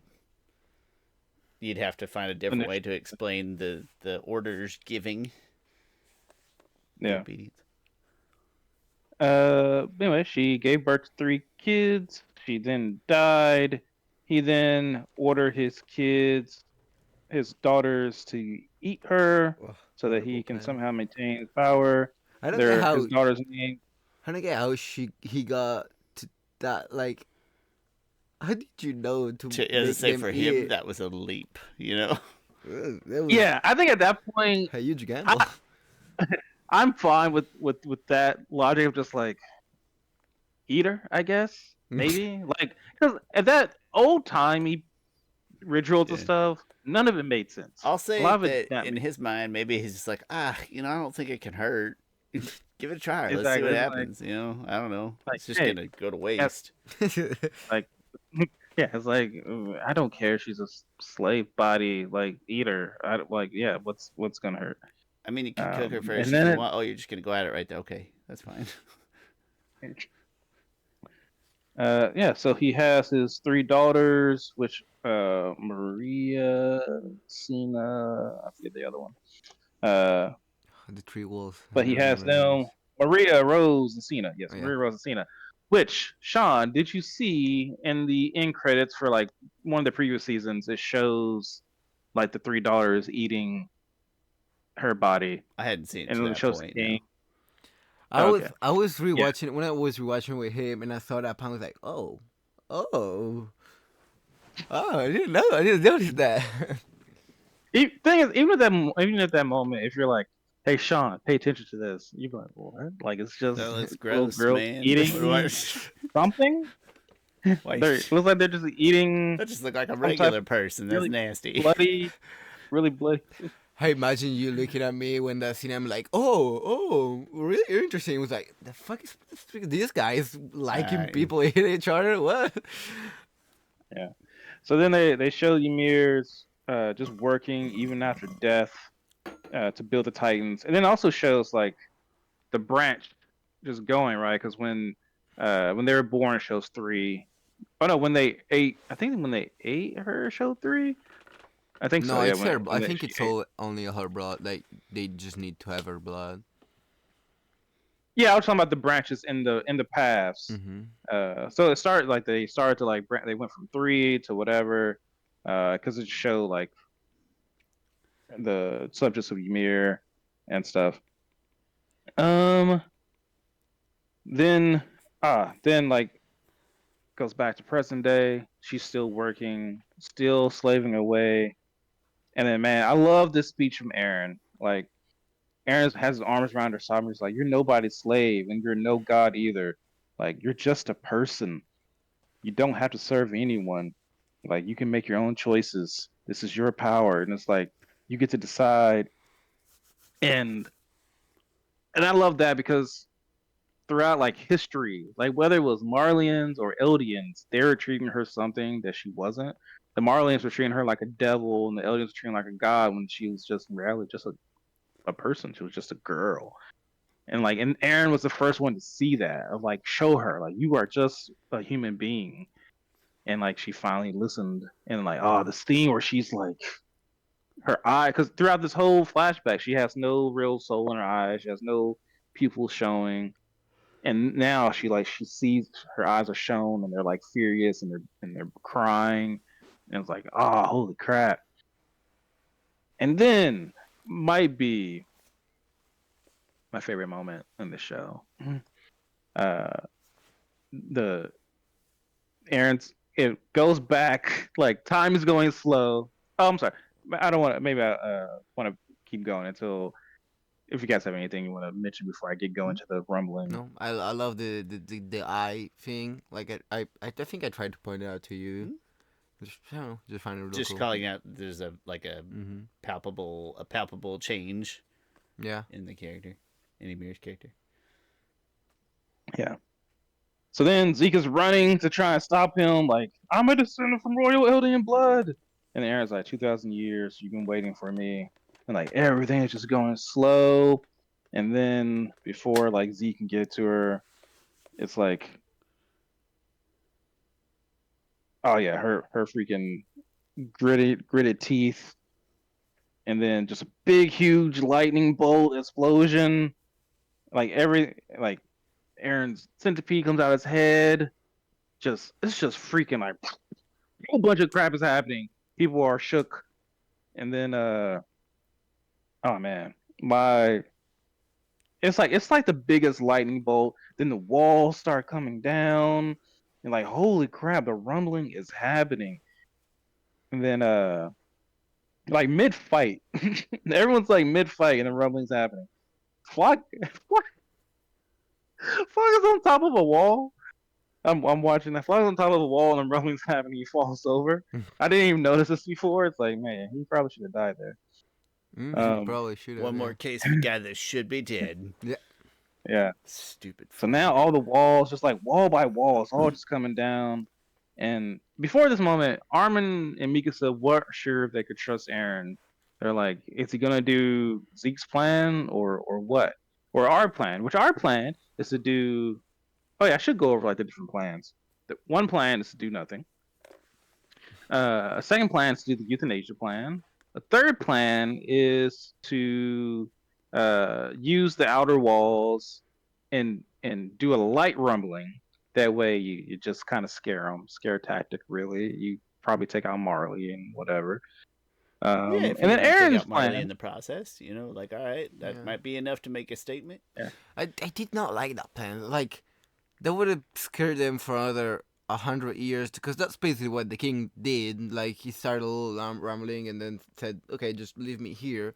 But then after 100 years, they did not leave him there. So, and that's just delaying the problem. And then after 100 Yeah. years, you're gonna do it again. I didn't like that plan at all. I know maybe Yeah. it was one of the best, right, in that moment. Yeah. But We'll I don't know. discuss it. But that's Yeah. will be a big discussion. Armin is like, oh, Aaron's on our side, Mikasa. Like he's doing the rumbling, and then he's like, wait a minute. Just a double take. He's like, wait a minute. The wall. Aaron only needs to do the one outer wall. Like this is overkill. He took down all the walls. And then Aaron using the paths. One of my favorite moments of him addressing every single subject of Ymir, and like, what does he say? I could say his whole speech. He brings every subject of Ymir into the paths and talks to them. He's like, I'm addressing my fellow subjects of Ymir, speaking to you directly through the power of the founder. All the walls on the island of paradise have crumbled to the ground, and the legions of titans buried within have begun their march. My only goal is to protect the lives of the people of paradise, the island where I was born. Right now, the nations of the world are united in their desire to exterminate my people, and it won't end with our island. They won't be satisfied until every last subject of Ymir is dead. I won't let them have their way.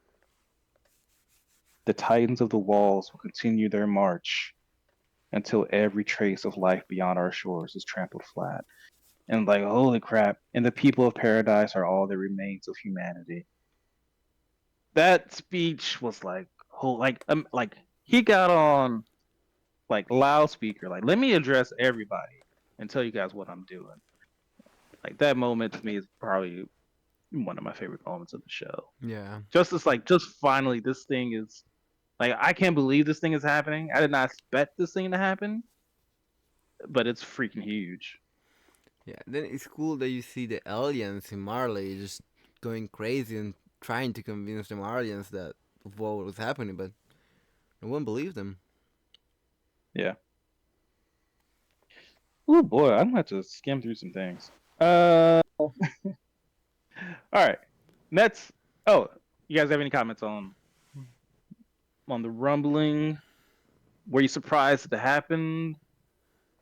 The whole thing? I hate the phrase "mini rumbling." Yeah, that's kind of a weird phrase. We'll do a That's a- mini rumbling. But dude, just like a Like, little one. Yeah. Yeah. Just kill 10,000 people, not all of them. I don't hate the idea as a plan maybe as much as Gio. It's just one of they keep saying, so we'll do a mini, but they would say it really casual. I'm like, that's weird. Controlled rumbling? Maybe they could have called it controlled rumbling. I don't know. Just one of those things that hit my ear funny. Nitpick. That's nitpick territory. Yeah, I feel like it's it's right that it happened. Like they were talking about it, and the whole intro of the first part of the first season, or the second part of the first season was about the rambling, so it had to happen. Yeah, that's true. It's kind of spoilery. All right. Rumbling happens. Aaron is marching on. He does kill. There's a lot of collateral damage even from Eldia because he's like expanding out. There's no real good way to organize millions of Titans without killing, without them friendly fire. They do have to. There's kind of a cool moment that they have to kill. The scouts have to kill the Titans that Zeke unleash, which include like pixies and stuff like that. Um, there's a moment where Annie is out because Aaron thawed out everything, so Annie's loose. And then there's this weird moment where it's like, hey, the rumbling's happening, but let's all celebrate everybody. Like we're like having I would say a festival, but like pies and stuff. Annie's stuffing her face. Um, yeah, it's kind of this weird kind of moment of It's a like, and then some jacked people are up like, way to view. and some Eldians are arguing. They're like, hey, like a lot of us are dead because he did the rumbling. Like he killed us, and then the other people are like other people who are louder are like, but we had to have these sacrifices. Like we're going to be killed. Like this is nothing compared to what's going to happen to us. So it's just interesting to see that inner dialogue between Eldians. All right, so then like the scouts are like, what the heck are we gonna do? And it gets to the point, and then Connie, I'm gonna skip over probably a lot of different stuff. Connie's like, Connie has he has Falco. He's like, I'm gonna feed Falco to my mom. He tries to go do that. Then What a horrible excuse that he uses. Then when he gets there, we need to clean our teeth. I don't know why. yeah, you gotta clean her teeth. That was pretty funny. Yeah. Yeah. Yeah. Like I said, I'm gonna skip over some things here. Yeah, and then Armin's like, Gabby tells Armin to save Falco, and she's pretty humble here. She's like, I know I shouldn't ask you, like I don't have no right to ask you this, but please go save Falco. So Armin's like, yeah, I'll do it because it's the right thing to do. Armin goes to uh go save Falco, and then he's like, all right, you want to save your mom? Fine, me. Like that will save your mom. And then Connie ends up saving him. And then he ends up not feeding Falco to his mom. Then Jean is like, I should just stay in and do nothing. Like, hey, we won. Like, game over anyway. Like, why do anything? And then they all get together and they're like, all right, this is a cool moment where like the scouts are like, all right, let's go save the world. But it was a cool moment because like I think they go and talk to Reiner because Reiner's out somewhere hiding. Yeah. And Connie, this is like the coolest moment for Connie. Connie's like, get up, Reiner. We're going to go save the world. And it's like, someone please let me die. It's just, I should be dead 3 times already. Just let me go. Reiner's like, please, Isayama, the Arthur. I know I have plot armor, but just let me die. Just let I me took the die. plot armor off, man. Just let me. I've tried to kill myself like 3 times. Just let me do it. Chris, I want to backtrack to Connie's mom for a second. Because imagine if Connie didn't save Armin, and this just lovely lady probably wakes up and, oh yeah, you're a atomic bomb. We laughed so much about it, me and Shawn, when we thought about it. Oops. It's like that meme of like, congratulations, you are a new star employee. Like she immediately becomes a third most important member of the army. Yeah, I should, Random mom. Just random 40-year-old mom. Right, we need to drop you from this plane and you need to make everything explode. Yeah, but you do want cookies? Okay. So now, the scouts and Hanji and including um mm, including Levi. So many names again. They all they meet back up with who they meet up with. Oh well, yeah, we skipped the whole Hanji and Levi arc. Like Hanji was Oh, captured having by like Flock or something like that. um I think it was Flock. yeah, there's something like that. And then there's a moment with John and stuff having to decide whether to be with the Jaegers or not. Mm-hmm. Then the Jaw Titan ends up saving him by like putting her in his mouth. Oh, then Hitch helps Annie escape, stuff like that. Mm-hmm. Hanji and Levi. So Hanji and Levi agree to work with Theo McGath and Peak, and then they all get together and they take Yelena, and then they're like, "All right, let's go save the world." And then they have this lunch or this dinner that Hanji makes, and it's like everything is put out on the table. Absolutely everything's put on the table, and it's kind of one of those moments where like they're just airing out all the grievances with each other. And then Yelena stirs the pot. It's funny because Hanji is making stew in the pot while Yelena is stirring the pot, Mm-hmm. metaphorically. Yelena's like, "Oh well, Annie, you killed so many people. Like in Armin, like you destroyed a whole dock, killed thousands, millions of people." And then she's like, "Oh, and Reiner, like Reiner, who was it that you killed? Like, you purposely killed this guy named Marco?" And that's when John is like, John did not know that Marco died that way. And then um Reiner's like, yeah, like he didn't feel good about it, and that's what broke Reiner. And then Jean beats the crap out of Reiner. Then Rightfully Gabby so. jumps in, she gets kicked, and then and then Jean apologizes to Gabby, but not specifically not to Reiner though. It's like screw Reiner. Um, and then like one thing McGav, I forgot who was like, oh, but now you see we were right, huh? Who was? Oh, Yelena was like, oh, and again we'll get to it. Yelena was like, but now you see the Zeke's plan was the best plan, right? And then Hanji's like, maybe so, but we don't know. So then they gotta work together. They need to go get the Osmobito plane to catch up. There's this whole kind of pretty cool scene.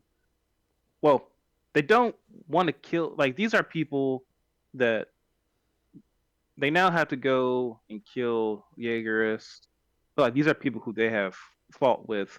One of them specifically, um, Mikasa saved one time. And like they don't point that out, but you go back and watch, you're like, oh, that's that person. Or the They end up girl. killing. Oh, not her, not that Oh. one. That one she did save also, but there was another guy that one of them saved. I can't remember. Um, but anyway, they have to kill. This episode's called Traitor because the scouts kill a bunch of their comrades, and they're like, "What are you doing?" And then Annie and Reiner transform. They kill a bunch of them, and again, because that's what they do. That's what Annie does best is killing scouts. She's great at it, and I think she enjoys her job.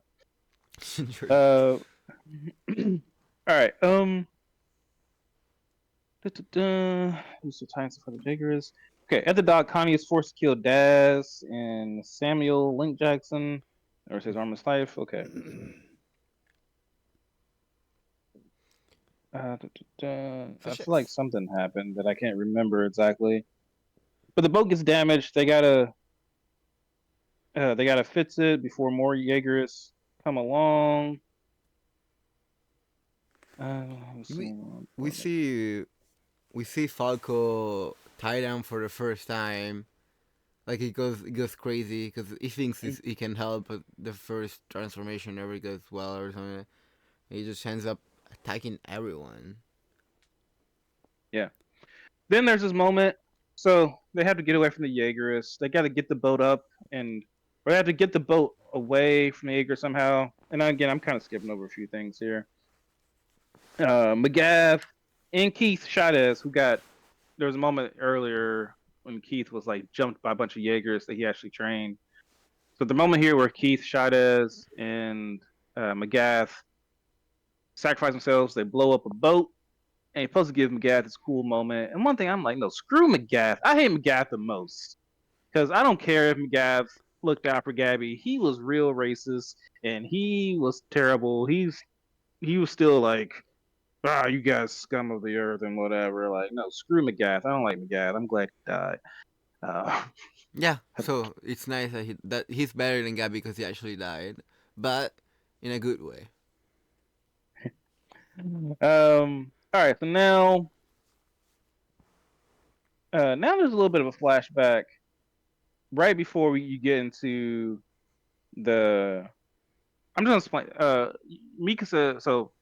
They're on a boat and whatever. They get away. I think this is before. Um, this is like before. Wait, does Hanji die in that episode? No, she dies in the first movie Okay, yeah. because She it's dies. already Okay. they are in Marley territory. Oh, Azumabito territory. I don't remember. Azumabito, I think. Mm-hmm. What do we do here? Okay, so we we get a little bit of a flashback. Oh, you're right. We get a flashback of what happened before Aaron left them. Right, they're in like Marley. They're in somewhere, and and uh and they party with the people and stuff. I'm gonna go and explain everything. There's a little boy named Ramsey. There's also I'm gonna mix a couple different flashbacks in here because it's all happening around the same time. When Aaron meets the boy Ramsey, he's like I'm sorry, like I'm sorry, I'm gonna kill you, essentially. Yeah. And then they go to the United Nations meeting, and and uh and Aaron. That's when Aaron leaves because even in the United Nations, they're like, we can't trust all these people. We can't trust those island devils. They all deserve to die. So. And that's when Aaron's like, all right, screw it. I'm out of here. And then, yeah, that's kind of. Oh, and then Aaron asks Mikasa, like, what am I to you? And then that's a nice little moment. I love that episode because it's just a nice little flashback of them having like the one last like party together. Sasha's alive. They all get drunk and they pass out. As a person who's never had like a party time like that, I kind of feel envious. Um, but party time with friends and stuff was never Yeah. my life. Okay. Oh, I forget that yours. Anyway, no, don't drink. Don't do anything like that. All right. So now He's European. on It's fine. to that is true. We This show is so call him freaking long. 21 I in thought I would metric have this a rep. lot. And he's 21 in metric. Yeah. 21 imperial, All right. 18 metric. Oh, I'm sorry. You're right. Backwards. Before Sean passes out, because I want to end this today. I mean, we have the two movies still, which are pretty long. You have the two movies, and they are long, but like They're one of the essentially, movies is mostly one fight. yeah, I feel like most Yeah. of it is like kind of one fight. Cool fight. There's a moment I've got some where disagreements, but I'm not fond of the last fight. Oh, we'll get to it. What do you mean? The one on the Founding Titans back? Or The one on the Founding Titans back, Okay. yeah. Okay, we'll get to it. well, okay. Ages. And I'm terrible at explaining this because I think I watched this maybe one time through. Okay, so there's a moment, there's a point in time where they need to get on the boat. Falco comes back. Really great moment. Really great moment, honestly, for Falco. That he went from being a coward, so now he's taking on the Armor Titan, the Female Titan, and the Jaw Titan, and it's a really cool moment for him. Anyway, he should have died probably. He ends up coming back on the boat. Somehow he lasted, and he ends up shooting the plane And so now the plane is delayed. Mikasa kills him. Mikasa kills a bunch of people. And then what happens? Oh, in order to stall for time, um, Hanji takes out a whole bunch of colossal titans, and great way to go out. Like Hmm. she went out like in a cool way, and she wakes up, and all the scouts are waiting for her. Oh, one of the things I really love. There's a moment like throughout the show, you never hear Levi say "dedicate your heart" or Shinzo Sasageo. But the moment before Hanji sacrificed himself, he goes up to her and says, like, dedicate your heart. And it's like, she's like, you never said that before. Just a really cool moment between those two. Also, really like when Hanji like nominated Armin as Yeah, the what's yeah, I'll the never new remember new head of head the of yeah scouts. head of scouts, and she's like, all right, now Levi is your subordinate. Do whatever you want with him. It's Yeah. really cool. Even when there's of course chaos and no more rules, there's still she still does that, and I think that means a lot to Armin too in that moment. Yeah. Poor Hanji, she dies. Saddest part That or was a really whatever. cool moment. Hmm. Yeah. Then they're pretty much like, man, why is Aaron even doing this? Oh wait, Chris, Like also, sorry. The scene too after she's dead, where she sees Erwin all over all the heads of the scouts, that was also really cool. mhm, definitely. Um, Okay, so she dies. They're on the boat. I'm sorry, they're on the flying boat. They're on the plane. And they're like, well, why is Aaron like he controls all Titans? He could take away our powers. Like, oh, that means we can talk to him probably. They end up talking to Aaron. And Aaron's like, nothing you do will nothing you do or say can convince me otherwise. And they're like, well, why don't you take away ours? So he's like, I value freedom so much, I won't take away your freedom. You're free to fight me if you want. That's your choice. But they Um, also go out of their way to say that, like, I don't remember if they word it this way, but like he wants to be fought or he wants to, Yeah, that's be what Armin judged or yeah. yeah. thinks. Like he wants us to fight him and to stop him. You know. Hmm. Yeah. Then they oh, there's really cool moments you're seeing just the sheer devastation of the rumbling, like especially when they're swimming. Like, holy crap, them swimming is It's like like a it's instant. terrifying. Yeah, It's super. it is. It's Yeah, sick animation. It's kind of nightmare fuel, but in the way that it intends to be. yeah. And then they show just the one of the things I think is brilliant about the show is that they don't sugarcoat that the rumbling is killing everybody. Like they go back to show that little boy Ramsey, who Aaron was like, "I'm sorry, I'm gonna kill you." Like I'm sorry about something. That little boy at that point was I'm like, "What the heck is wrong with this guy?" And this why parents tell me Uh, not to talk to strangers. Gee. yeah. Uh, yeah, they show that little boy being killed, which is like, oh man. It's so sad Um, when how he dies. Oh my god, with his brother and the yeah, money and everything. yeah. The man's like, forget the money. Just, Yeah. I mean, there's no going But anywhere. he didn't know either, right? He didn't get the gravity of the situation. Yeah, Mm. yeah. So then they eventually, and I'm sorry if I'm skipping over stuff. They catch up to the attack to the founding titan. They fight on top of it. So much stuff happens that honestly I can't explain a lot of it. Armin gets captured by the little thingy that I don't know the name of. Okapi, I think it is. Yeah. Okapi. So I never heard that terminology for an animal ever. That's the first time. I Sama want to be Uh, cool. yeah. So then they really just though they're fighting all a bunch of old Titan shifters. Armin eventually talks to Zeke, and again I know I'm skipping over stuff. Armin talks to Zeke, and all this stuff takes like 3 hours till this whole ending finale. Armin talks to Zeke, and they talk about how like it's the little things that matter in life. Zeke sees the ball in Armin's hand, Armin sees the seashell in his hand, and somehow that connects them to the different Titan shifters in the past, and also in the past, and that helps them turn the tide of the battle. There's a whole bunch of stuff that happens that is honestly hard to explain, or it's hard for me to summarize because so much happens that I don't know if you want to point out anything that stood out to you. I mean, there's lots of cool animation, cool fighting and stuff. Um, but I essentially, loved the old Titan shifters being kind of present, represented. I thought that was really cool. yeah, Um, Mostly, this one of those times where it's like I wasn't great at following what was happening on screen or always picking up what was trying to be translated because like it's a huge fight. There's way too much going on.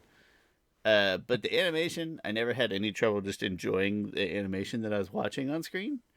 Uh, it feels like it feels like every cell is given a detail on purpose, just like kind of every like you guys preaching every moment of the story, every detail is important. Felt that way in the yeah, animation too, and so I never had any trouble enjoying what I was seeing on screen. There's just a lot to follow in a trying really hard to be really big. I mean, you have to try to cap off your finale somehow with something huge. It was Yeah. true, just a whole yeah, lot. Like how I feel about like Avengers movies versus a good single superhero movie. It's like maybe just too big for me.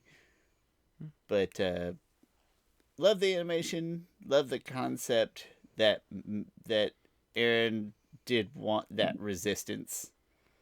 Uh, and the seeing all the other Titan shifters like kind of creatively designed Titan shifters, I thought that was cool.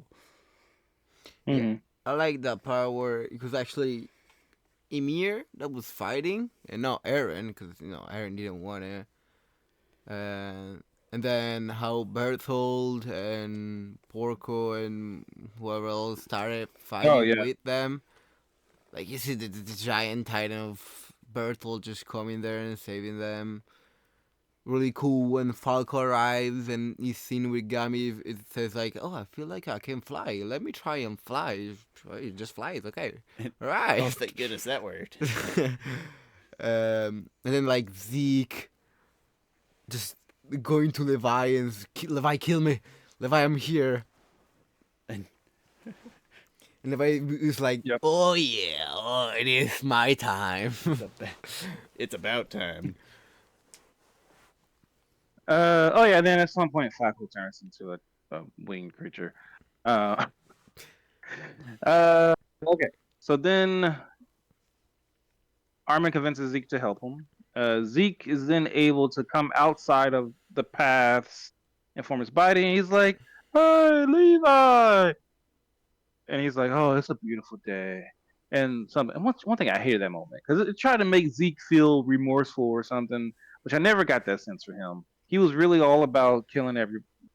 He was really all about just enjoying killing Eldians. And he's another So pretty that directive based guy, so remorse doesn't necessarily fit the mold. yeah.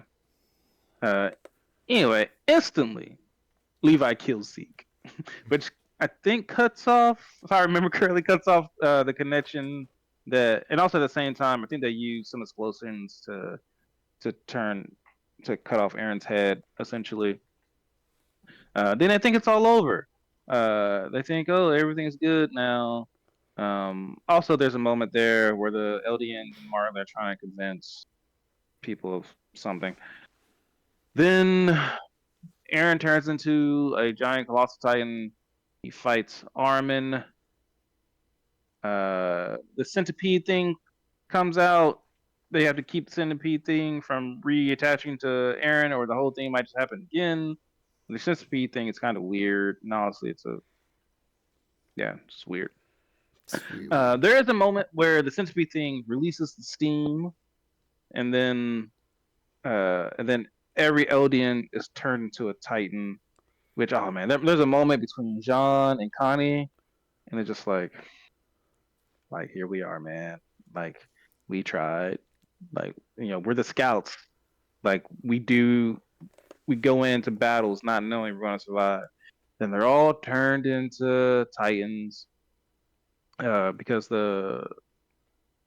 not the founder, but the little centipede thing is trying to reattach itself to Aaron and is trying to fight off um, Reiner. And then, so all this stuff is happening. This battle is happening, and Armin and Aaron are fighting each other. Then, oh man, I forget what happens first. Oh, and then boom, you're in a flashback or you're in something, and Aaron is talking to Armin in the past, and they go through and they have a one-on-one and talk about everything. Aaron apologizes that he punched and beat up Armin. He said he pretty much tells him like I had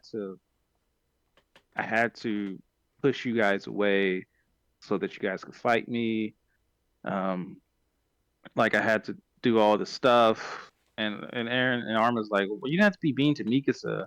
And Aaron's like I love her. Like I don't want her. I want her to at least be like 10 years and not find anyone. Like that's all I want to do. Um, and then Aaron is like they have this long conversation, and he tells Armin, it's like, I'm gonna kill 80% of the world, and Armin's like, you don't have to do it, and Aaron is like, I already did it, like it's already done. Um, and like he shows like just the visionaries and stuff. It's just a bloodbath. Oh, not a bloodbath. That would be like it's an ocean of blood. Yeah. Uh, and then so Aaron explains his plan to Armin of like, you guys will be heroes. You guys will be the ones who let go, who shut the door on paradise and save the world. And like that's what's part of Aaron's plan. But also Aaron would have been fine with killing the whole world also. But It it's like felt like he created a scenario where the better outcome was going to be whichever one prevailed. yeah. Yeah. And so like when I learned did that change? I don't know if I got the sense right away that he did that on purpose, so much as something that I developed farther and farther in toward the end, but it feels like it was intentional. Was there so learning Aaron's real plan, did it change how you looked at him throughout the show, throughout the last season of the show, and throughout the rumbling and stuff? Like, yeah, he killed 80% of the world, and they do a good job of showing you like there's innocent people that he killed and stuff. Like, did his plan help digest that any? Yes, but I'm gonna say like on a scale of 5, like 2 out of 5. Yes. Yeah. Because you're still racking, which I think the point of the whole show is that you're still racking your brain for like, but what was the better way? What's a better way than either of these things to make things right? Yeah.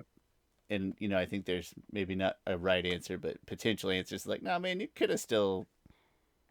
Okay, so let's go ahead and start to talk about. I guess this will be the best time. I guess.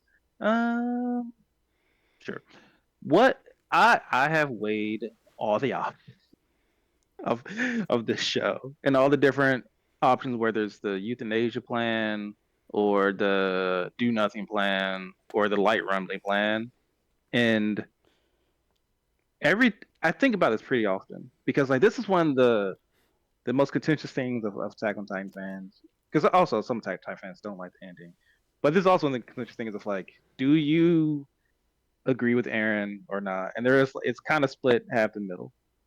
And like I'm in the camp of like it's not that I agree with Aaron, it's that that's the only option I could see for Aaron.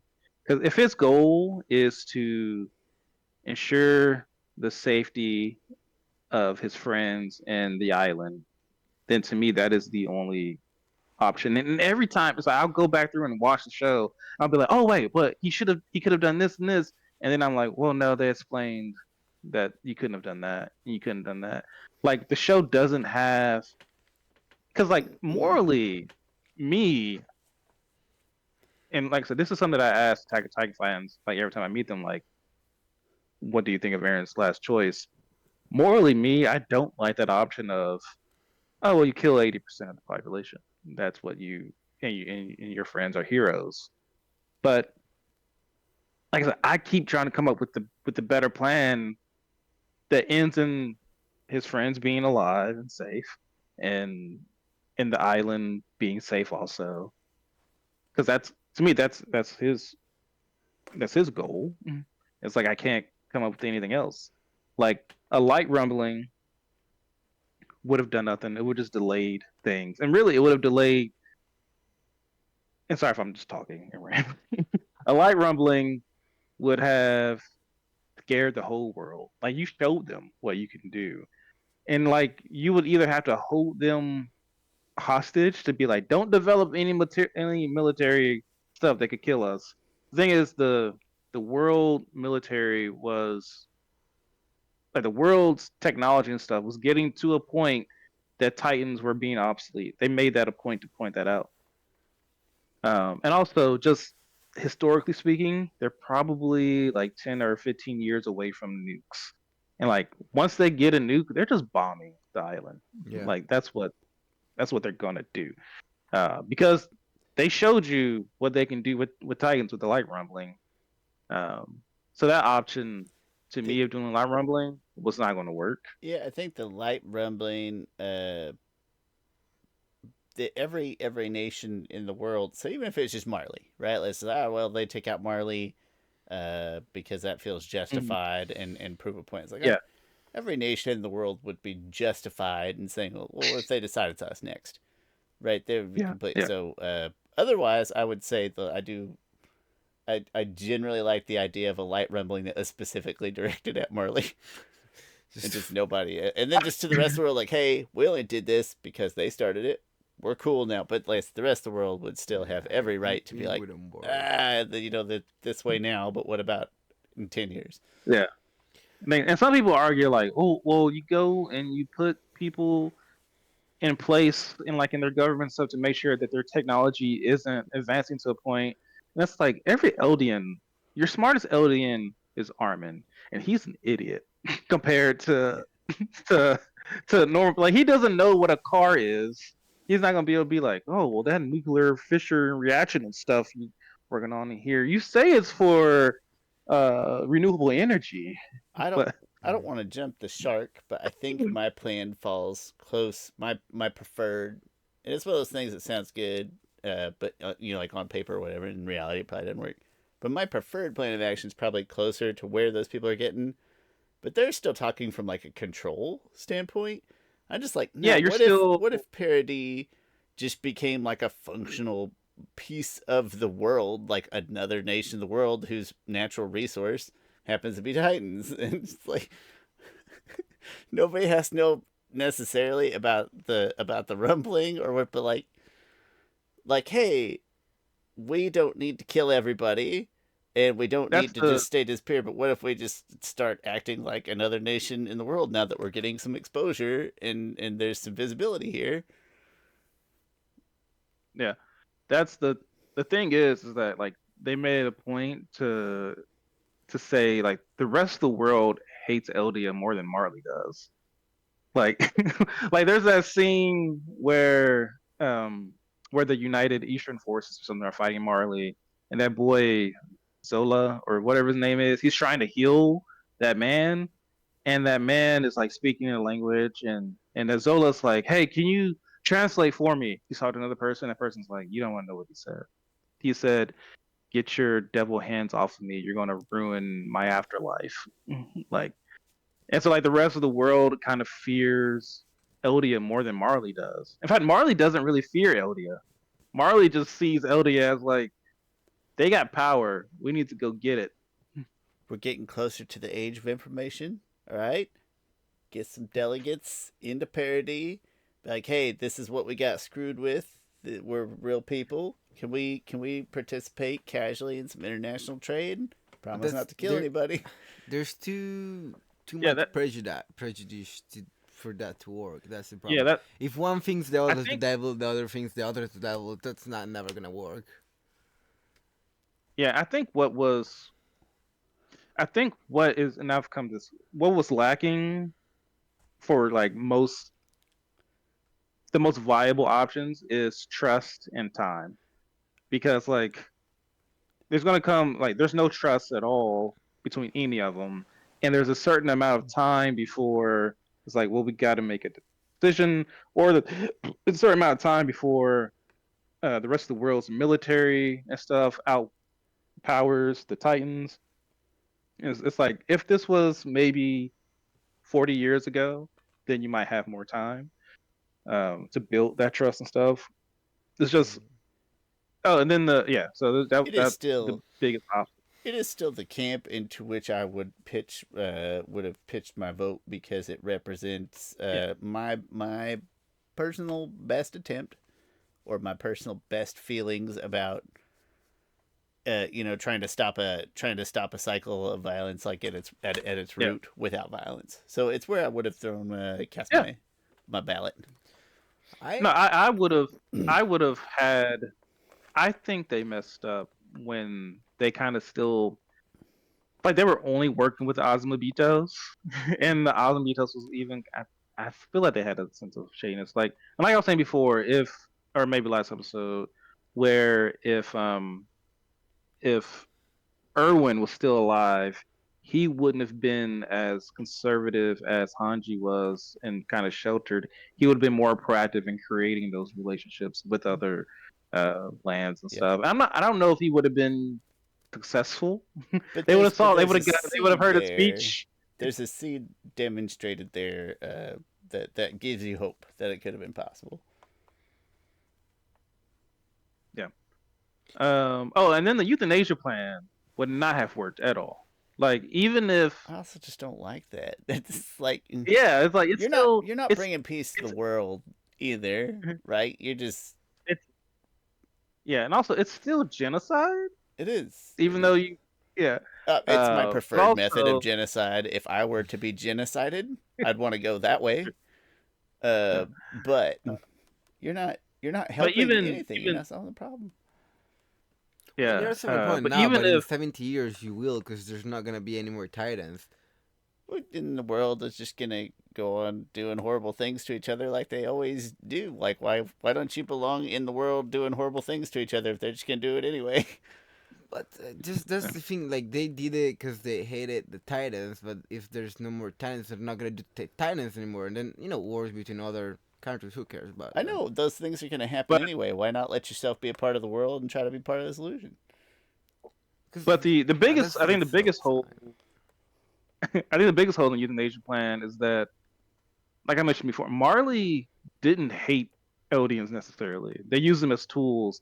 The only reason why they went back in to infiltrate Eldia was to get the founding Titans power, because their military was lacking. Like it wasn't like some noble cause. So even if Zeke went in and euthanized everyone, they still would have went and killed all the Eldians anyway, or they would have, they still would have subjugated them and stuff, and they still would have been enslaved to them.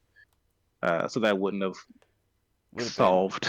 would have been a doubly sad ending with no hope Yeah, and no help, it's like we no don't, help to anyone else. and then the rest of the world still would have wanted to kill. Like they already got the whole alliance, and the rest of the world still wanted to kill them. Like it didn't matter that they weren't Titans I anymore. hope Like this. even so, even if you find, you find here that um after, I'm sorry, I'm kind of skipping to the other finale, or I'm sorry, not the other finale, but the rest of the finale. Were you about to say something, Sean? Yeah, I hope this isn't too revealing to me as a person, but I would choose Aaron's plan over euthanasia. Uh, over Yeah, like personal because again if I kill myself and I'm just removing myself from the situation, it's like I'm not helping, not trying to make the world a better place or solve anything at its root, and I'm not giving myself a chance. There's no hope, there's nothing. So I'd side with a full rumble before I side with euthanasia, even though that sounds really horrible to say out loud. Yeah. But in the context, Oh, I would say I put it this way, like I've mentioned this metaphor before of like, all right, if for some reason if me and my family are all in a bus, they were in a school bus, and like the bus driver is driving, right? And all the windows are tinted, we can't see anything, but we're all getting shot at. yeah, Like that's we're getting important. Is that killed. you don't Like have a clear picture of what's real or what's right yeah, on the outside. That's important. like we're all getting shot. My mom gets shot. Uh, my people I know are getting shot, so we're getting killed one by one. And we're like, "Hey, bus driver, like, what are we doing here?" And the bus driver's just like, everything's fine. Let's just keep driving." Uh, and then you find out, and then you overtake the bus driver, right? So now, hey, we're driving the bus. Okay, let's roll down some windows. Oh crap! The people who's been shooting us is all the cars behind us. All like hundreds of cars behind us are shooting at us and killing us one by one. It's like, oh crap! Like that's our enemies. The bullets aren't really the enemies, but the real enemies are the people shooting the bullets at us and killing us. It's like, okay, but I got this detonator here, or this thing that will just unload bombs. Like we're all on a bridge. Like I got this thing that if I blow it up, the bridge collapses and all those cars die. Okay, that is a plan. Not That's all one the plan. cars, just all those cars. Yeah. It's important. Like, all right, but can we talk to them? Sure, let's talk to them. All right, hey guys, let's negotiate. And the guy is like, here's the negotiation. You all die. And it's like, I Oof. don't, You drive a I hard don't, part. I don't. Yeah, you try hard bark. I don't like them terms. It's like, all right, well, we're gonna come on your bus and we're gonna start killing people.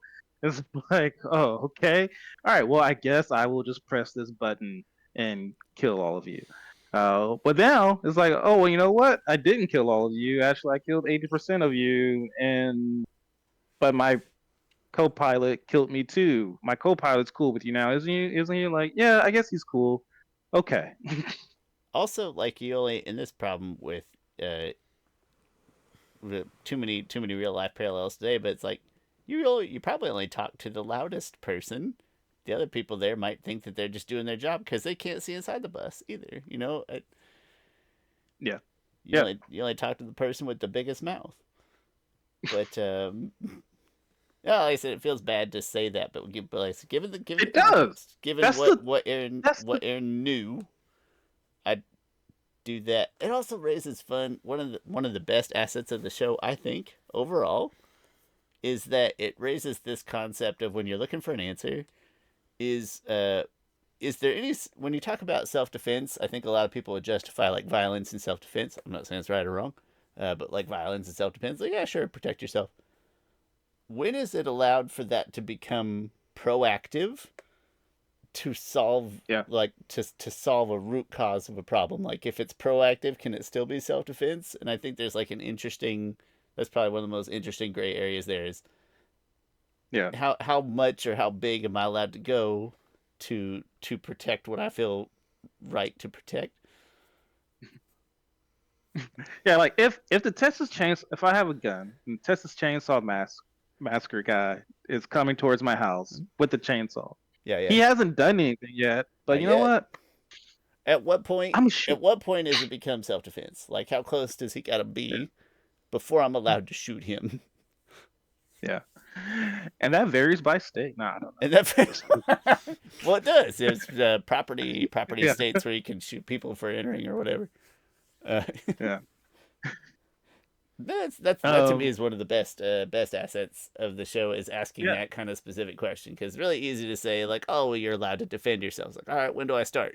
Because that guy looks dangerous, or that guy's wielding a chainsaw, or He told me. He told me I'm going to chop off your he said my terms are you die. It's like, all right, can I start now? He doesn't have a weapon, but he just said that out loud to us. Yeah. But yeah, that's the thing about the show is that like it makes you question your own morality in a way. Like, all right, I guess I would do like genocide, not I'd feel full really, I'd, 80% genocide. I'd apologize to the given little kid. I'd be like, "Hey, kid, I'm sorry, but I'm yeah, probably gonna." that's and the show doesn't like the show could have easily not shown us any of that. Like if we just stayed with Aaron's point of view, we wouldn't question anything. It would just be, and that maybe that's part of the story. It would just be nameless people dying, but like they force us to see like this is what this is the result of your options. Hmm? But yeah, like morally, it's and I I debate these things online just because I like the conversation. Like no one I think has given me a good alternate option for Aaron that resulted in his friends living and his island being protected. And morally, like and I get why people argue it because as a moral person, you don't want to say, well, Aaron's Well, option might be the best option. I would also Like argue it's that you're arguing Aaron's like for Aaron's goals specifically, as opposed to yeah, if I was like a slightly. If you yeah, if were I was like Aaron, is kind of what you're saying. yes. If I was just like a if I was doing the Charlie problem and I didn't know anybody and stuff, I'll just be like, okay, we'll decide that the option that result in the most lives being saved. Like In a vacuum, that but this ain't a yeah. vacuum. Yeah. Vacuum, it's easy. You take the the 1/5. It's Yeah. everything I beyond would just be that. like, all right, can we just kill Marley? Because Marley's the real people. That's where the People, mini rumbling is tempting, right? Because like, hey, if you did that and then you just like wave the white flag, listen, these guys sucked. Here's some literature. Okay, you read this. We're gonna go back yeah, home and like we're gonna stay there. that's almost the thing that's the thing that's fresh to But me. read it. You gotta read To the. me You gotta. Aaron's not a villain to me. He's well, yeah, to me Aaron's not a villain. He just did what he thought was the best option. But to me, the true villain is Marley. Like Marley Yeah, still at its took the power of the Titans, made the whole did propaganda, made the whole world scared of the Titans, and like continue to do so because they use the Titans in their wars, and then so they can go attack Yeah. Paradise, they got the whole world on their side. Marley It's is like the real okay, villain, and then the original king in my mind is yeah, that thank you. villain. I always forget that. Yeah, Yes, which is fun, not fun. Fun. That's a terrible word for that. Which is an entertaining or interesting notion because he's Eldian, right? Or are we supposed yes, to yes, imply because that that's he's like two separate groups at that point? well, he is the king of the Eldian Empire. Like he is, yeah, he is Eldian. In fact, they were fighting like Marlians and stuff. Like, so, it's interesting to even point out. It's like, yeah, they themselves were the bad guys, but then but that's not there again. That's not all Eldians being the villains. Like, no, there's a distinct, or Hmm. call it rich, poor, or whatever you want to Yes, call it. But it's like, no, yeah, the internal villain as well, though. yep, absolutely, But yeah, yeah. Marley's the real villain here. Okay, flashing back to the end of it, Mikasa finds her way inside the tongue of Aaron's Titan, sees Aaron there, and she goes to. In that quick moment, there's then a flashback of Aaron and Mikasa. Not a flashback; they're in the past, and Aaron is like, "Hey, like you were crying." Like Aaron's a little bit older, Mika's a little older. They're just in this cabin in the woods, enjoying their life, and Aaron's essentially like, "Yeah, like this 5 years was like whatever the amount of years it was." He was like, "I'm glad I got to spend it with you and stuff." Um, and so you find out. So the thing is, it's like the interesting thing is that well, I'll go back to the future, right? Aaron, Mikasa chops off his head, kills Aaron, has his arm, has his. No, I won't do that because I want to have that type of moment.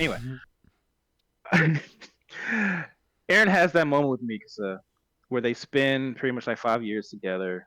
But then Aaron knows it's coming to an end. He's like, "Well, you have to go and kill me, essentially." And they have sweet moments together.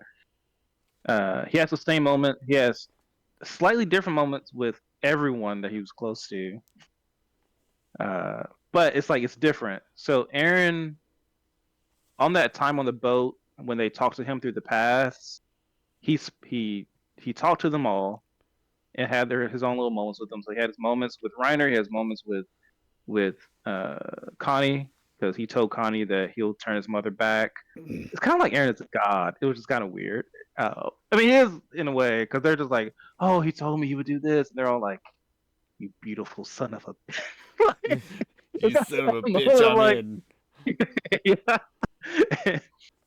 He talks to everyone, but like he talks to in that moment where they were on the plane and they went to go speak to Aaron. Aaron took time to talk to each of them in that moment.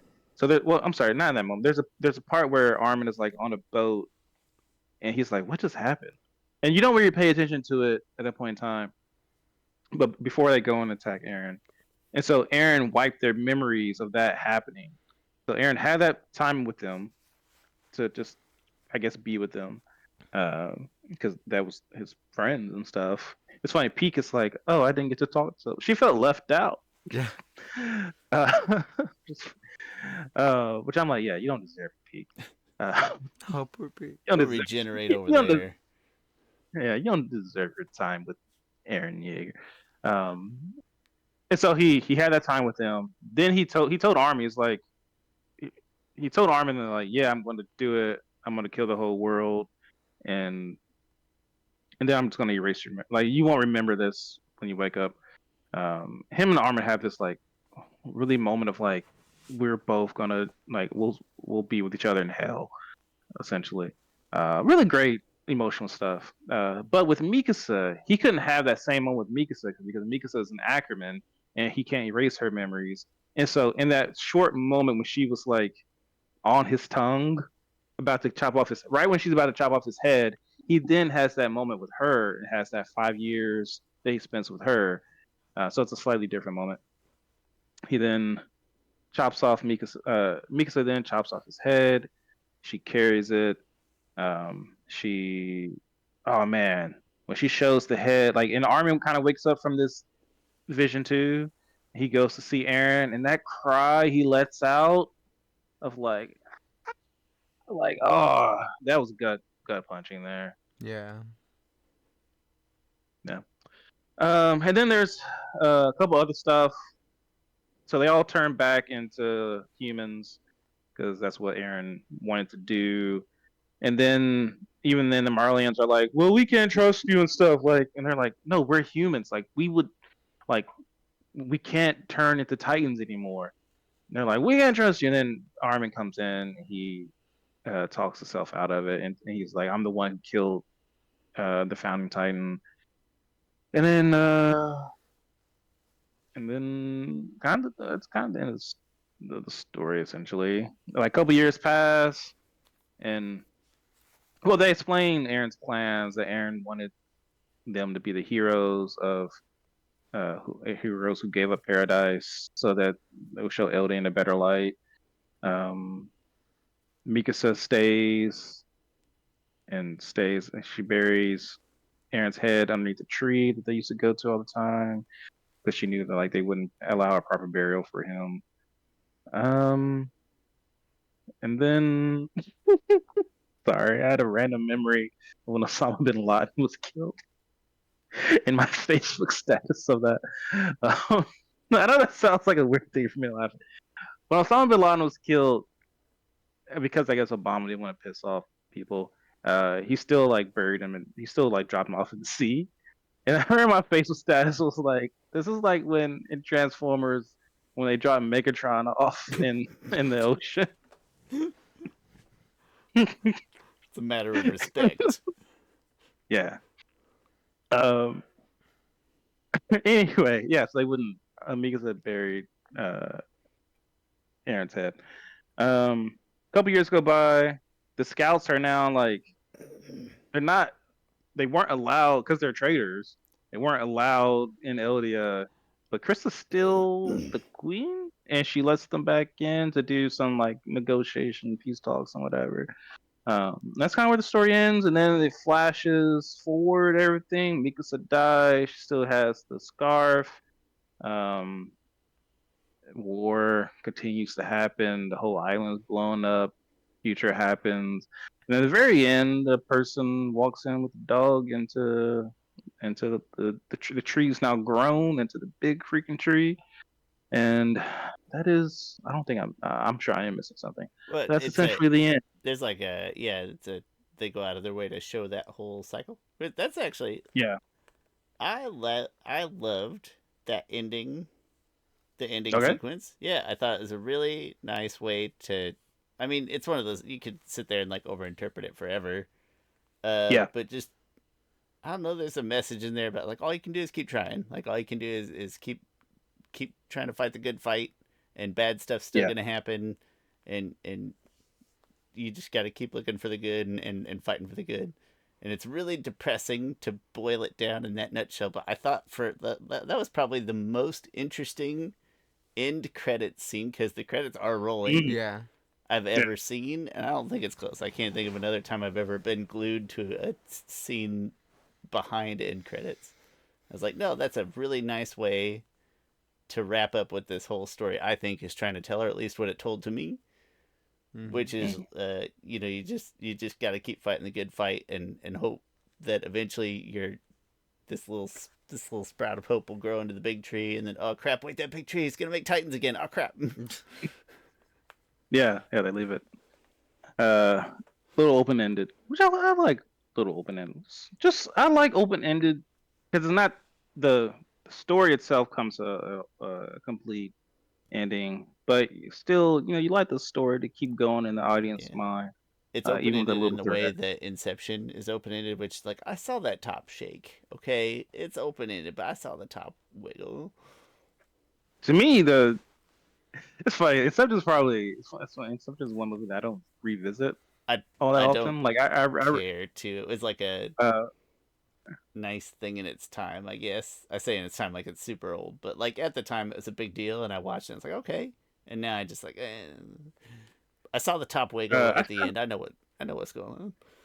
I the thing is, I mean, again, that's not the point. The point of the movie is that he accepted whatever reality he wanted to accept, that he was with his kids and stuff. At Matrix style, like God, sometimes that steak just I tastes just, really good, you know. yeah. I just remember so many think pieces coming out about that. That's probably Christopher Nolan's most thinky piece of of film. Even next to like now, at the time, yeah, but even next to like Interstellar now, you think? It's funny. I think, probably not now. It's funny. I think at the time, Inception, when Interstellar came out, I think Inception was viewed as the better film, but Interstellar has like had a longer lasting impact on I think people. I Interstellar is a think, and it's better watch right now. yeah, I oh would yeah, argue. I love Interstellar. I don't Ah, care. They're so both good. a little too extra thinky for me, as one might imagine. And again, I think, yeah, but It's funny that one has time travel in it. Oh, it's back to Back Jake to the Short question. past. No, Back to the Uh, future. He'll go back and try to, bang his mom. Such a great mom, bit. A little bit. his mom was Thank you, John his Boy. mom was way too freaking horny. Yeah. Um, Yeah, 100%. But no, like I said, both of them are a little too extra thinky pieces for me. But I respect them both it's as funny. I films. think in talking about uh Interstellar, because it's funny because that's not a movie that I thought would be similar to Attack on Titan. I did not think time travel was going to be an aspect of that story until they No. introduced it. Um, how do you think the two handle time travel? Like, do you think one handled it any better than the other, or do you think AOT uh, did it maybe? I don't know, just in general, talk time travel. My gut reaction is that I don't like that AOT tries to get around it or pretends that it's not time travel. Like, no, no, no, no, no, no. It's just future memories. It's like I don't.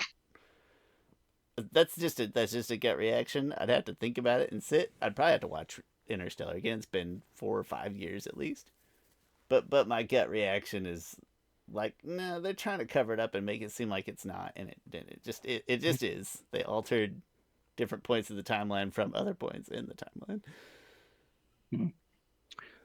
It's funny. I to me the to me for some reason there's more paradoxes in Attack on Titan than Interstellar. Because Interstellar, like, I guess because it sounds dumb, but I get the science of it. Like, right? Because it's like, all right, it's not that I get the science, but it's like, all right, we are four-dimensional beings, right? We travel, we can travel physically through three dimensions, and then we travel on fourth dimension of time, but we are a slave to it. We can only go. That's funny thinking about Attack on Titan and Aaron and the whole. I was gonna say full circle there. It was nice. Yeah, I know, right? But we are stuck on time. But a fifth dimensional being experiences time all at once. Similar to how Aaron got to the point where he being like, I don't know what the heck is like I'm experiencing time all the time. But for some reason in Interstellar it felt more like, oh yeah, because there was a thing about gravity and how gravity doesn't follow the same rules of time. And that's actually like scientific, like gravity changes how Yeah, time there's a name happens. for it and it's a really cool name, and I forget it. It's like time deflection or something like. It's a cool name, Yeah. and I forget what it's called. Yeah. And so like they mix enough science in there that I was like, all right, I'll buy that you're able to use gravity to kind of travel through time. And the one thing I was kind of like iffy on is like, okay, you you you put, I mean, sure, breaking through the black hole and stuff that was weird and Mm. stuff, but but like you use gravity to click the hands on the watch.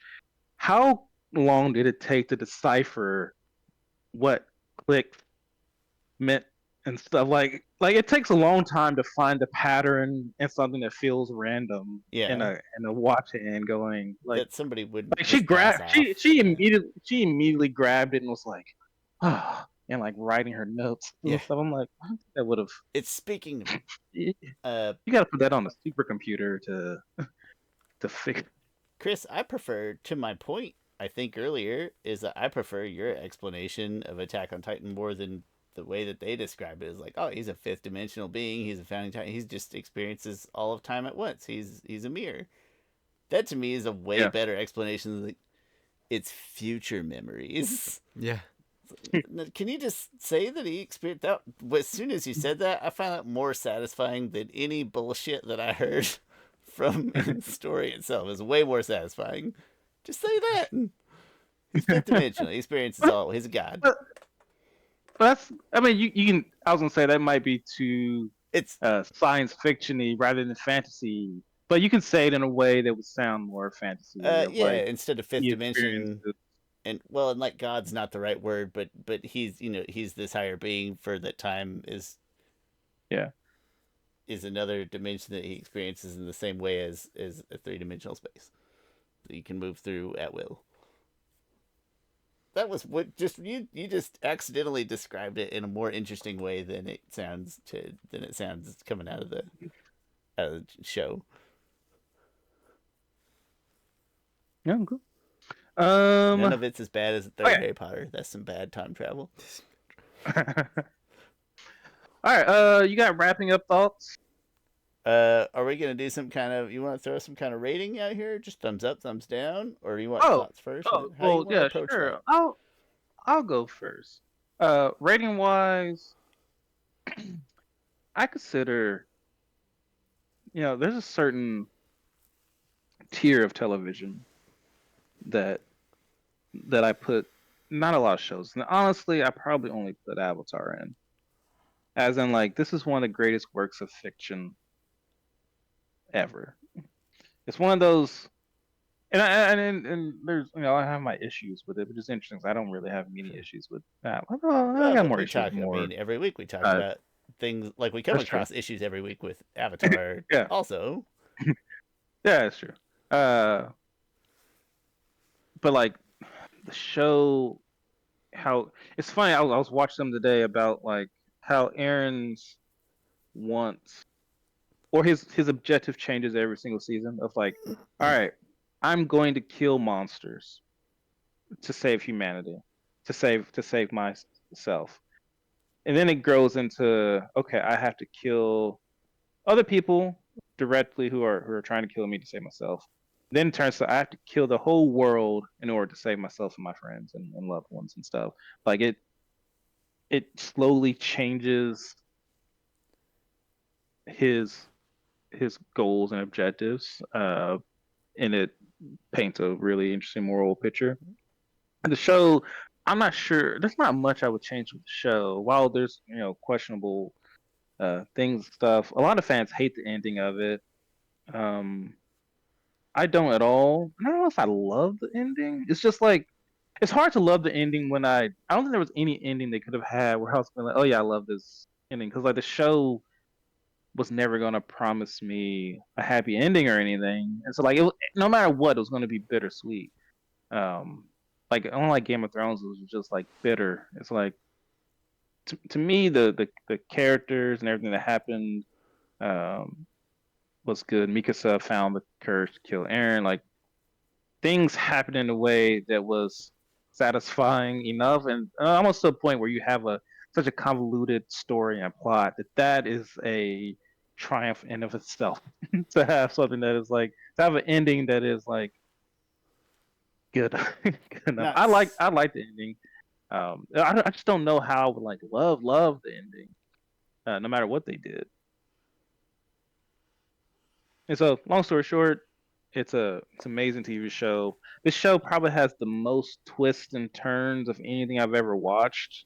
Like, if I was thinking about like, man, how would I rank all the twists? And then I was thinking about all the twists.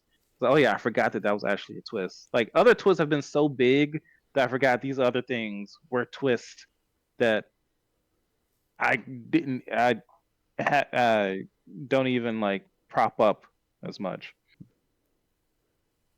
I'll go next because I'll have slightly lesser things to say about it, and then Gio can go last. I'd say I'll give you it's maybe. Am I gonna say yeah? It could be the best premise of a show ever. Just at its core. I think it's the best premise of any show I can think of off the top of my head.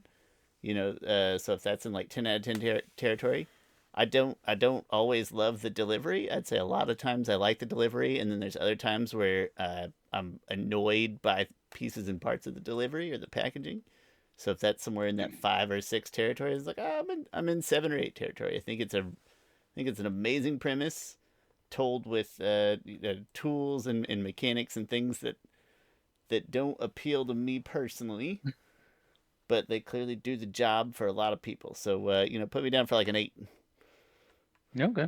Gio, random question. Have you seen The Prestige? No, I don't think so. Okay. Oh man, great. What's your Uh, vote out of 10, Chris? oh, it's a 10. I think he It's a, was it's a 10.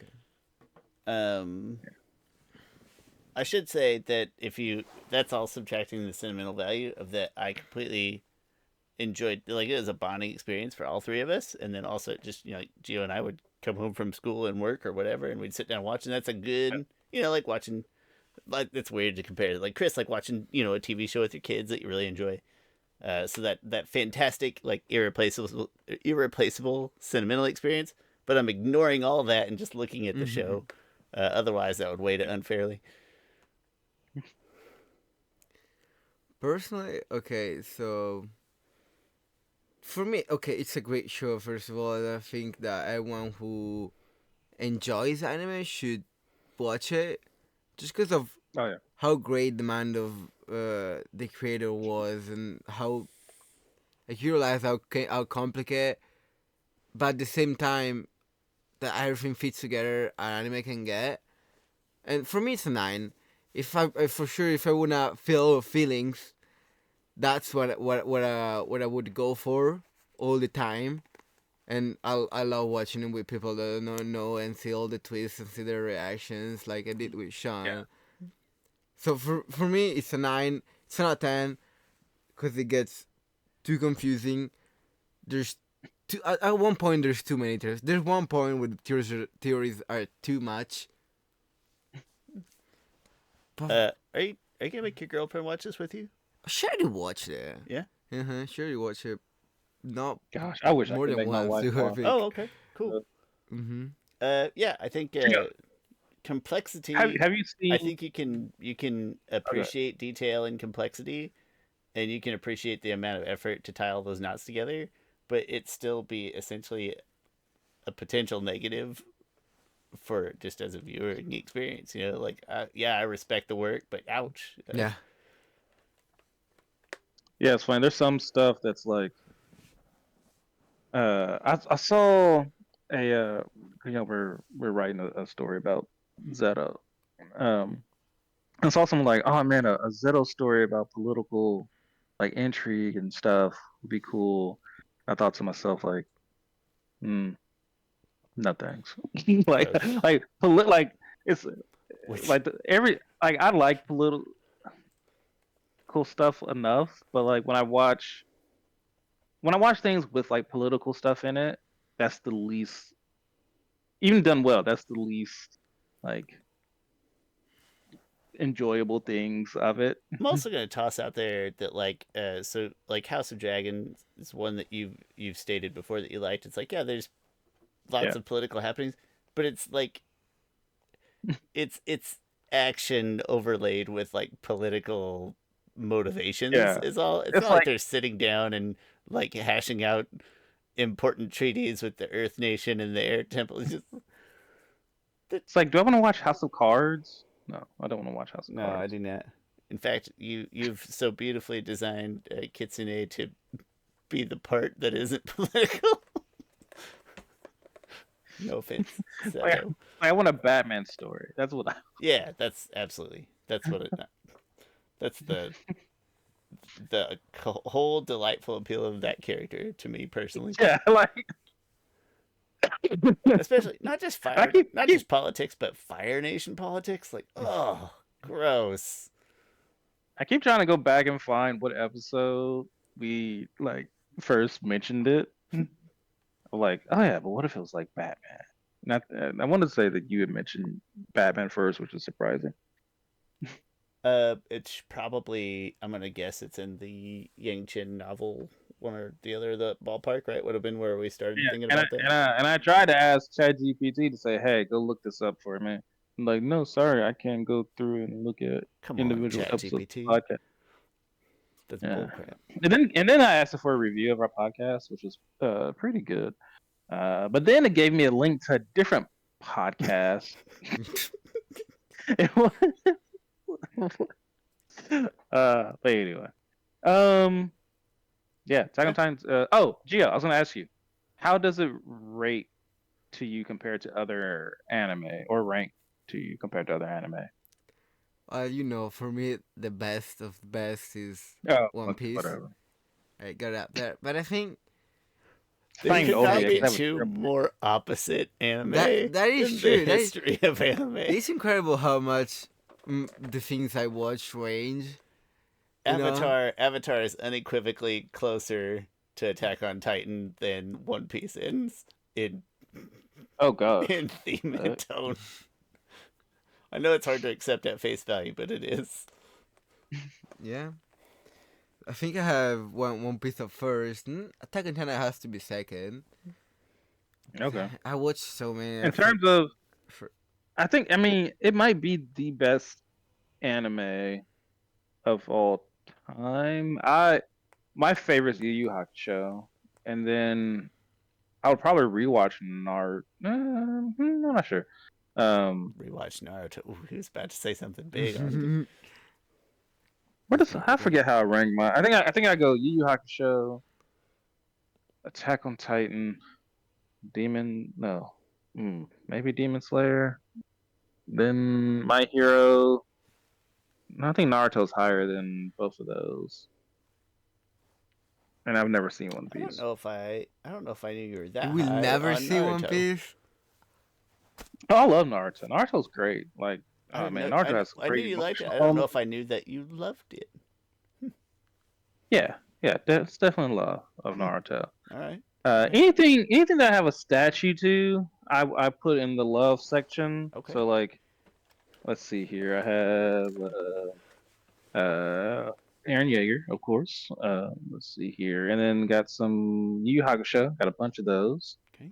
Naruto, Uzumaki, Dragon Ball Z, Death Note. I don't love gargoyles at all, and also he doesn't really belong here with the more anime It's not stuff. anime. I That's a just different yeah, different no, it's ballpark. not. That was just the only place. That's just the only place I could put him at. Uh, Death and I just Note, like the action. or and like I need to say the same like Doctor Stone or anything. Chris, you seem to be attracted to anime with I don't even know how to describe, but like a big crux, a big what am I like a big philosophical premise at their core. Oh, Death Note is freaking like if I had a Death Note, would I use it? Like that's you should watch Death Note. Have you watched Death Note, Gio? Not yet. That's one of the animes I should probably watch. I don't know. Yeah, it is. I will It's eventually it's one one day. I will cave into it. it's one of the most like bingy I think anime. But it's so good, great. I feel like Oh, and then I have Demon Slayer and My Hero. Yeah. My Hero statue just makes sense. Like just the look of a statue from that show feels right. Yep. It's now that it's 1:13 a.m. Final thoughts, Gio? I'm really happy that you went through this with me. Even though as you said, no, you said it, so I'm completely fine with it. Um, oh my god, I can't speak English anymore. It's pretty late for speaking English, yeah. Yeah, I just feel late. It's like Like, the part of your brain that speaks English shut off. You just start speaking in Italian. yeah, you said it. I'm gonna watch it with you, but I'm gonna complain the whole time about it. And I was completely fine. I'm happy that you put up with it. It's also worth noting that's like a running joke for me and Heather in this house, right? So I'm glad you didn't take that as like personally offensive to just like, oh, he's just complaining. It's like, no, that's like a thing that I say to Heather about every chore, whether I'm serious or Yeah. joking. But that's the thing with Attack on Titan. I feel like everyone should watch it because there's gonna be very little people that are not gonna enjoy it at all. There's just so much stuff, so much great things that happen, even for a like anime point without I don't know just how big the plot twists are, just even without looking at the story. I don't know how to explain it. It's too late, but I think just everyone should watch it. Yeah. Because they're probably gonna enjoy it, at least a little bit.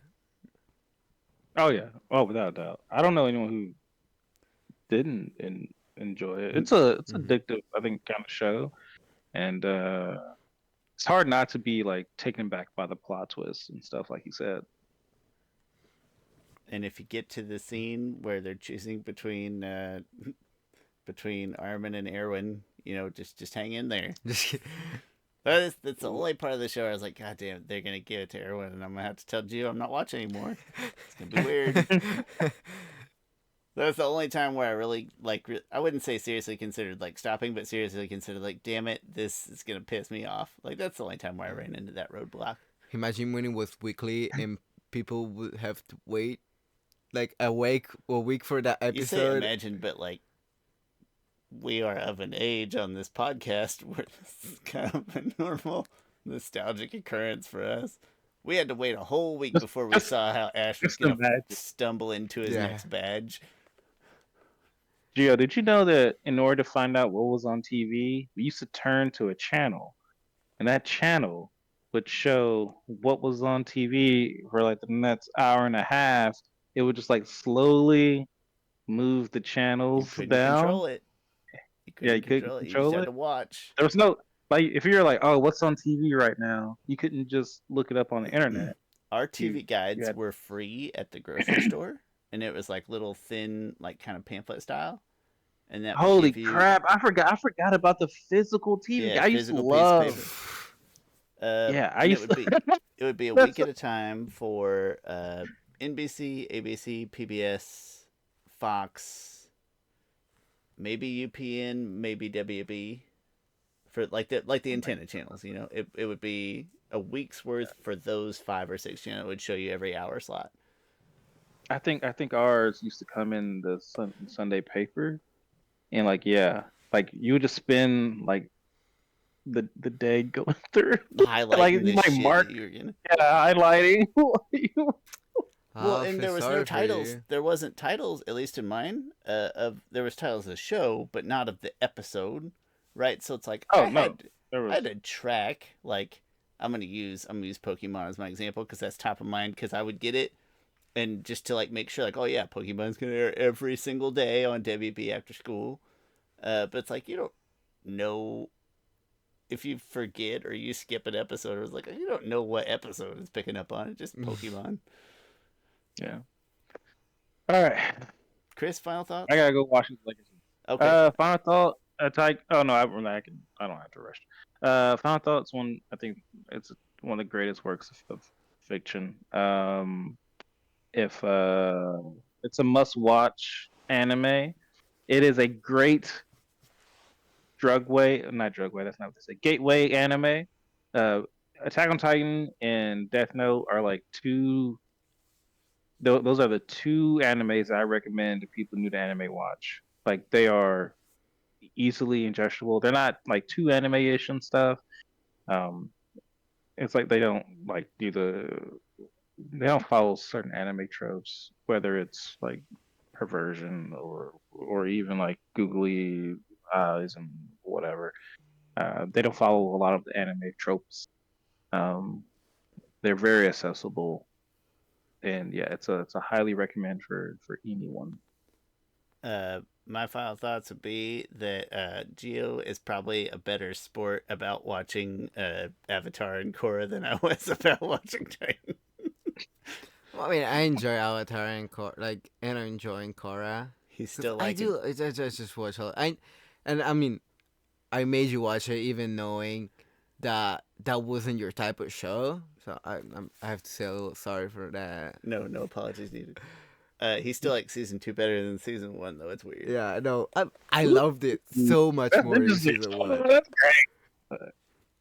great. We'll talk about There's a that. Titan fight too. We'll talk about that next week. Watch Attack on Titan. There's something in it for everybody, and think about it, but don't stress about it. Maybe that's the right way. Like try to pick up on details and try to think about it, but don't sweat it too much because you're gonna miss stuff. You just are. Hmm. All right, that's it. Right.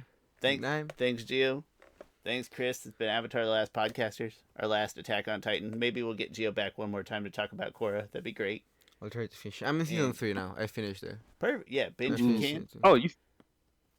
No, he finished season 2. He's Yeah. on season 3. Yep. So there's a chance. Okay. Yeah, binge it if you can. Get your homework done, Hey, actually. and then Oh no, it's the 26th now. A month and a day month and a day left. Okay. Yeah. Mm-hmm. And only some of those will be spent in Dominican Republic and Spearville, Kansas, and places where you won't be able to watch. Mm-hmm. Thanks for watching Avatar: The Last Podcasters. We'll try to get Gio back one more time before he goes to talk about Korra. I'll leave all the stuff in the description. Say nice things to us. Click thumbs ups and likes and things like that. And thank you. We'll see you next time.